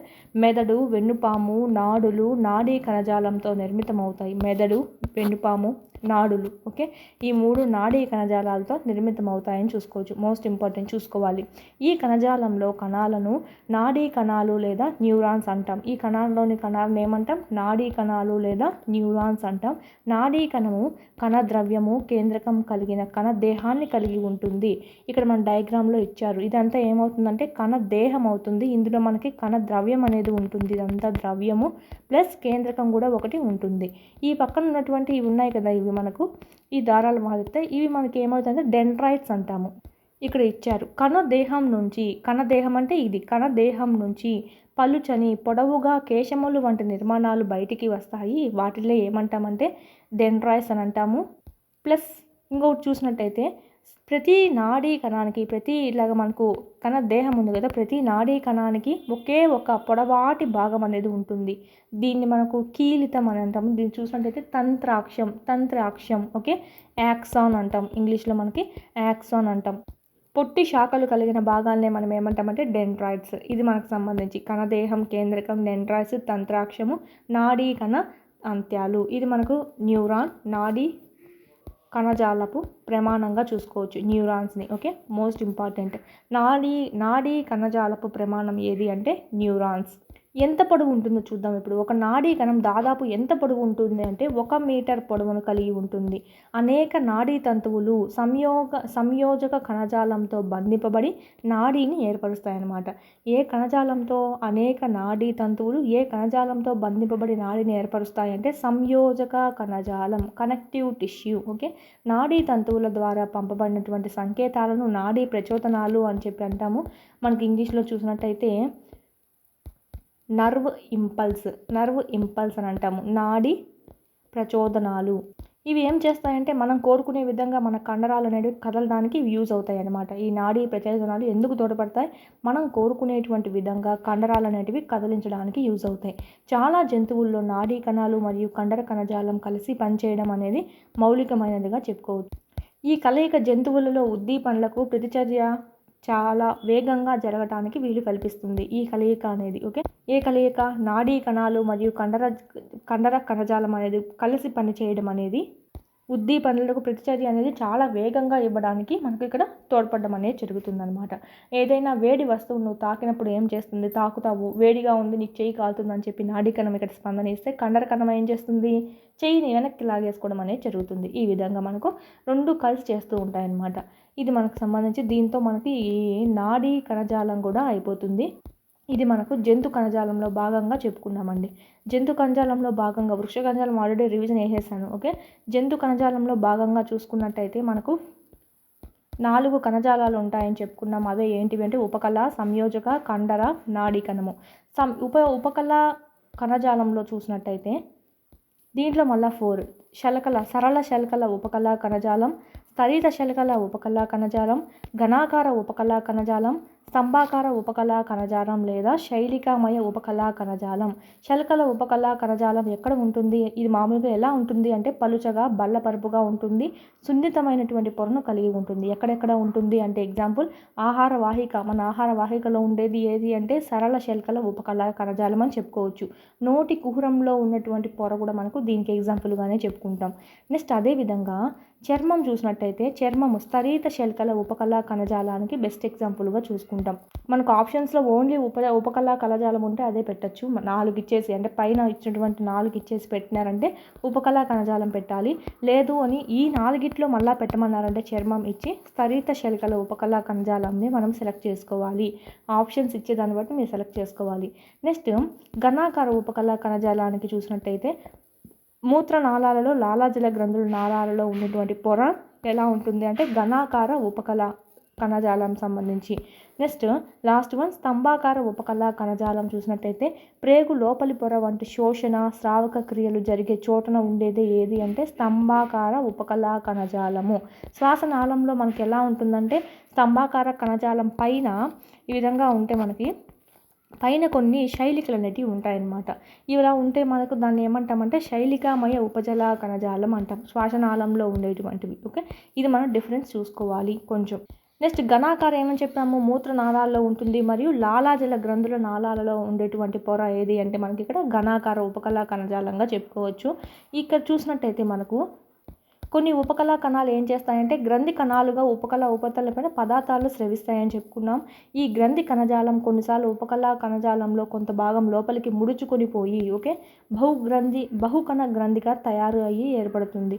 వీటినే ఏమంటాం, గ్రంథి ఉపకళా కణజాలం అంటాం. ఇది మనకు సంబంధించి ఘనాకారాల భాగంగా ఇదొకటి. సంయోజక కణజాలం నెక్స్ట్ సెకండ్ వన్. ఇది ఎగ్జాంపుల్ చూసినట్టయితే రక్తం చెప్పుకోవచ్చు. రక్తం అనేది సంయోజక కణజాలంగా చెప్పుకోవచ్చు. అదేవిధంగా ఎముక, ఓకే, ఎముక కూడా మనకి ఇక్కడ సంయోజక కణజాలాలకే ఇంకొక ఉదాహరణగా చెప్పుకోవచ్చు. నెక్స్ట్ అదేవిధంగా మృదులాస్థి కూడా దీనికి ఎగ్జాంపులే. ఎముకల్లో ఏముంటాయి, కాల్షియం మరియు ఫాస్ఫేట్ ఉంటాయని చెప్పుకున్నాం. 2 ఎముకలు కలిసే 2 ఎముకల యొక్క సంధి తలాలను కలిపేటువంటిది ఏది అంటే లిగమెంట్, ఓకే, సంధి బంధనం. అదేవిధంగా ఎముక మరియు కండరాంతో కలిపేది ఏదంటే స్నాయు బంధనం, టెండాన్స్ అని చెప్పి అంటామన్నమాట. ఇది మనకు సంబంధించి. మృదులాస్థి ఏంటి, సంయోజక కణజాలం. ఏరియోలార్ సంయోజక కణజాలం చూసినట్టయితే చర్మానికి కండరానికి మధ్య ఉంటుంది. రక్తనాళం నాడీ కణాల చుట్టూ ఉంటుంది. ఎముక మధ్యలో కూడా ఉంటుందన్నమాట. ఇది ఏం చేస్తుందంటే శరీర అంతర్భాగాలకు ఆధారాన్ని ఇస్తుంది. కణజాలాల మరమ్మతుకు సహాయపడుతుంది. మోస్ట్ ఇంపార్టెంట్ చూసుకోవాలి విధులు అనేటివి. ఓకే, నెక్స్ట్ లాస్ట్ చూసినట్టయితే దీంట్లో కొవ్వు, ఓకే, ఎడిపోస్ కణజాలం, కొవ్వును నిల్వ చేసేసుకోవడం అనేది దీని బాధ్యతగా చెప్పుకోవచ్చు. నెక్స్ట్ థర్డ్ వన్ ఏంటి, కండర కణజాలం. ఇప్పుడే చెప్పుకున్నాము. ఇక్కడ మనకు రేఖీయ, అరేఖీయ, ఓకే, హృదయ కండరాలు ఇవి మనం ఆల్రెడీ చూసుకున్నామండి. నెక్స్ట్ మనం ఇంకా క్వశ్చన్స్లోకి వెళ్ళిపోదాం. ఇప్పుడే కదా రిపీట్ చేసుకున్నాం ఇది. నెక్స్ట్ మనకి ఇక్కడ ఈ క్విక్ రివిజన్ కూడా చేసుకున్నాము. మన నోటి లోపలి పొరను ఏర్పరిచేటువంటి కణజాలము ఉపకళా కణజాలం అండి. దీంట్లోనూ మళ్ళీ కావాలంటే కనుక సరళ శల్కల ఉపకళా కణజాలం అని చెప్పుకోవచ్చు. ఆహార వాహిక మరియు ఈ నోటి లోపల పొర అని చెప్పి చెప్పుకున్నాం. నోటి కుహరం లోపల పొర అని చెప్పి. మానవునిలో ఎముకతో కండరాన్ని కలిపేటువంటి కణజాలము, ఎముకతో కండరాన్ని కలిపేటువంటి కణజాలం టెండాన్స్ అని చెప్పుకున్నాం. ఇక్కడ చూసినట్టయితే కండరాలను ఎముకతో అతికించి ఉంచే ఇంకొక సంయోజక కణజాలం. ఇది మనకు ఆప్షన్స్ బట్టి చెప్పుకోవచ్చండి. ఆప్షన్స్లో మనకు సంయోజక కణజాలం అయినా ఇస్తారు. సంయోజక కణజాలం is the right answer. Next మొక్కలలో ఆహారం రవాణా చేసేటువంటి కణజాలం. ఆహార రవాణా ఏది చేస్తుంది, పోషక మృదు కణజాలం. పోషక, మృదు కణజాలం. ఆహారాన్ని నిల్వ చేసేది ఏదంటే దారు.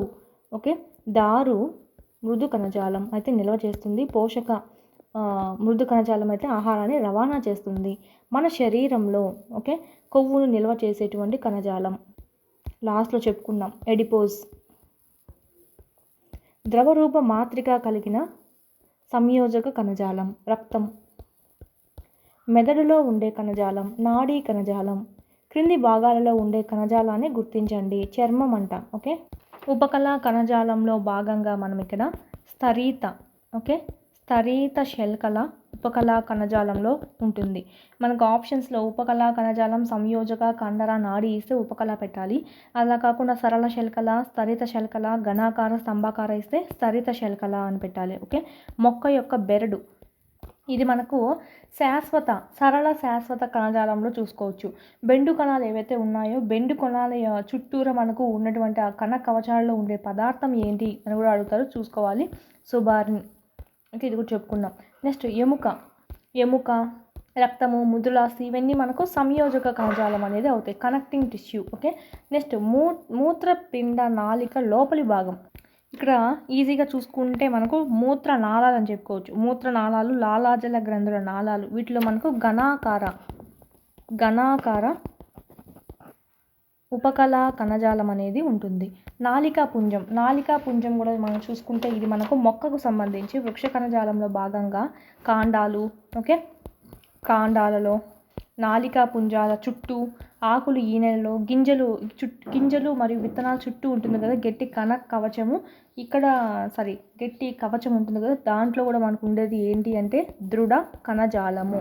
నాళికా పుంజము చుట్టూ ఉండేది ప్లస్ కాండాలు, ఆకులు ఈనెలలో, గింజలు విత్తనాల చుట్టూ మనకు గట్టి కవచం అనేది ఉంటుంది. అది కూడా మనకు దృఢ కణజాలంగానే చెప్పుకోవచ్చు. ఓకే, మొక్కను గట్టిగా ఉంచి దృఢంగా చేస్తుంది, బలాన్ని ఇస్తుంది. ప్లస్ కొబ్బరి పీచులో ఉండేటువంటి కణజాలం ఏది అంటే దృఢ కణజాలము. Okay, most important. ఇప్పుడు అడిగింది అయితే ఇక్కడ మనకు అడిగినటువంటి డిస్కస్ చేసుకున్నాం. ఇది మనకు సంబంధించి దీంతో వీళ్ళు ఇచ్చేటువంటి ఎక్సర్సైజ్ అయిపోయింది. ఇక్కడ మనకు లాస్ట్లో చూసినట్టయితే ఈ విధంగా ట్రీ డయాగ్రామ్ వేసుకుంటే కనుక మీకు బాగా గుర్తుంటుందండి. ఇక్కడ శాశ్వత కణజాలంలో భాగంగా మనం చూసుకుంటే సరళ కణజాలము, సంశ్లిష్ట కణజాలము. అంటే సరళ శాశ్వత కణజాలం, సంశ్లిష్ట శాశ్వత కణజాలం. ఈ సరళలో మనకు చూసినట్టయితే మృదు కణజాలం, స్థూల కోణ కణజాలం, దృఢ కణజాలం. నెక్స్ట్ ఈ పక్క సంశ్లిష్ట కణజాలంలో చూసుకున్నట్టయితే మనకు దారువు, పోషక కణజాలం. ఈ విధంగానే జంతు కణాన్ని కూడా వేసుకున్నారంటే చాలా బాగా గుర్తుంటుంది. దీంతో మనకు సెకండ్ లెసన్ కూడా అయిపోతుంది. నెక్స్ట్ థర్డ్ లెసన్ ఏముంది అంటే థర్డ్ లెసన్ అని కాదు, చాప్టర్ 12 అండి. మిగతావన్నీ మనకు 7th, 8th, 9th, 10th, 11th అనేది ఫిజిక్స్ కిందకి వస్తాయి. ఇక 12th అయితే మనకి ఇక్కడ బయాలజీ కిందకి వస్తుంది. ఆహార వనరులలో అభివృద్ధి. ఇది నెక్స్ట్ వీడియోలో చూసుకుందాం. 499 రూపీస్తోనే మన యాప్లో టెస్ట్ సిరీస్ అనేటివి మీకు అందుబాటులో ఉన్నాయి. 3rd నుంచి 8th వరకు సంబంధించి ఈ విధంగా మీకు లెసన్ వైజ్ ఉంటాయండి. ఫస్ట్ లెసన్, సెకండ్ లెసన్, ఈ విధంగా లెసన్ వైజ్ ఉంటాయి. ఎవ్రీ సబ్జెక్ట్ అనేది మీకు కవర్ అవుతుంది అనమాట ఫుల్గా బిట్స్ అనేటివి. 9th సంబంధించి నీవు కూడా యాడ్ చేయడం జరుగుతుంది. లింక్డ్ టాపిక్స్ ఏవైతే ఉన్నాయో ఎగ్జిట్కి సంబంధించి అవన్నీ, సైకాలజీ, విద్యా దృక్పథాలు, మెథడాలజీ, కరెంట్ అఫైర్స్, జీకే మరియు ట్రై మెథడ్స్ కూడా మీకు ఇక్కడ లభించడం జరుగుతుంది. టెస్ట్ సిరీస్ అనేటివి 499 రూపీస్కి మాత్రమే మీరు ఇక్కడ పర్చేజ్ చేసుకోవచ్చు. చాలా తక్కువ ప్రైస్ అని చెప్పొచ్చు. టెస్టులు అయితే మనకు 1500+ టెస్టులు అనేవి ఉన్నాయండి. అదేవిధంగా టెక్స్ట్ బుక్ సంబంధించి 3rd నుంచి 10th వరకు సంబంధించి 3rd to 8th న్యూ ఉంటుంది, న్యూ ప్లస్ ఓల్డ్ 2 ఉంటాయి. 9th 10th ఓల్డ్ అనేది ఉంటుంది. ఈ పీడిఎఫ్స్ అన్ని 199 రూపీస్కే మీకు అందుబాటులో ఉన్నాయి. జిరాక్స్ కూడా చేయించుకోవచ్చు అండి. జిరాక్స్ చేయించుకొని మీరు చదువుకోవచ్చు. ఈ విధంగా మీరు ప్యారలల్గా పీడిఎఫ్స్ ప్లస్ మీరు ఇక్కడ టెస్ట్ సిరీస్ కనుక తీసుకున్నట్టయితే ఇన్ టైంలో సిలబస్ అంతా కంప్లీట్ చేసుకోవచ్చు. మన కంటెంట్ సంబంధించి చూసినట్టయితే ఓన్లీ కంటెంట్ వరకే మనకి ఇక్కడ 40 మార్క్స్ అనేటివి ఉండడం జరుగుతుంది. సో 40 మార్క్స్ బాగా ఈజీగా గెయిన్ చేయొచ్చు. టెక్స్ట్ బుక్స్ కంటెంట్ అనేది చదివేసి మీరు ఇక్కడ టెస్ట్ అనేటివి ప్రాక్టీస్ చేసుకున్నారంటే 1 or 2 ఎక్స్ట్రా బిట్స్ కూడా మీకు ఇక్కడ కలవడం అనేది జరుగుతుంది. అదేవిధంగా సైకాలజీ అయితే ఓన్లీ 1 రూపీతో మీకు 1000+ బిట్స్ కవర్ అయ్యే విధంగా 100+ టెస్ట్లు అనేటివి మీకు ఇక్కడ ఉన్నాయి. అదేవిధంగా మీకు వీడియో క్లాసులు కావాలంటే కనుక 400 రూపీస్తోనే మీకు అందుబాటులో ఉన్నాయి. ఫుల్లీ వీడియో క్లాసెస్ అండి. ఓన్లీ మనకు టెస్ట్ సిరీస్ సపరేట్గా ఉంది, వీడియో క్లాస్ సపరేట్గా ఉంది, చూసుకోవాలి. ఏమైనా డౌట్స్ ఉంటే కనుక ఈ కోర్సెస్ గురించి 8985105456 నెంబర్కి కాల్ చేయండి. డిఎస్సి ప్రిపేర్ అయ్యే ప్రతి అభ్యర్థి దగ్గర ఉండాల్సినటువంటి టెస్ట్ సిరీస్ ఏదైనా ఉందా అంటే ఇదే అండి. మీకు లెసన్ వైజ్ ఉంటాయి కాబట్టి ఎవ్రీ బిట్ అనేది మీకు కవర్ అయ్యే అవకాశాలు అయితే ఎక్కువగా ఉంటాయి. నెక్స్ట్ చూద్దాం.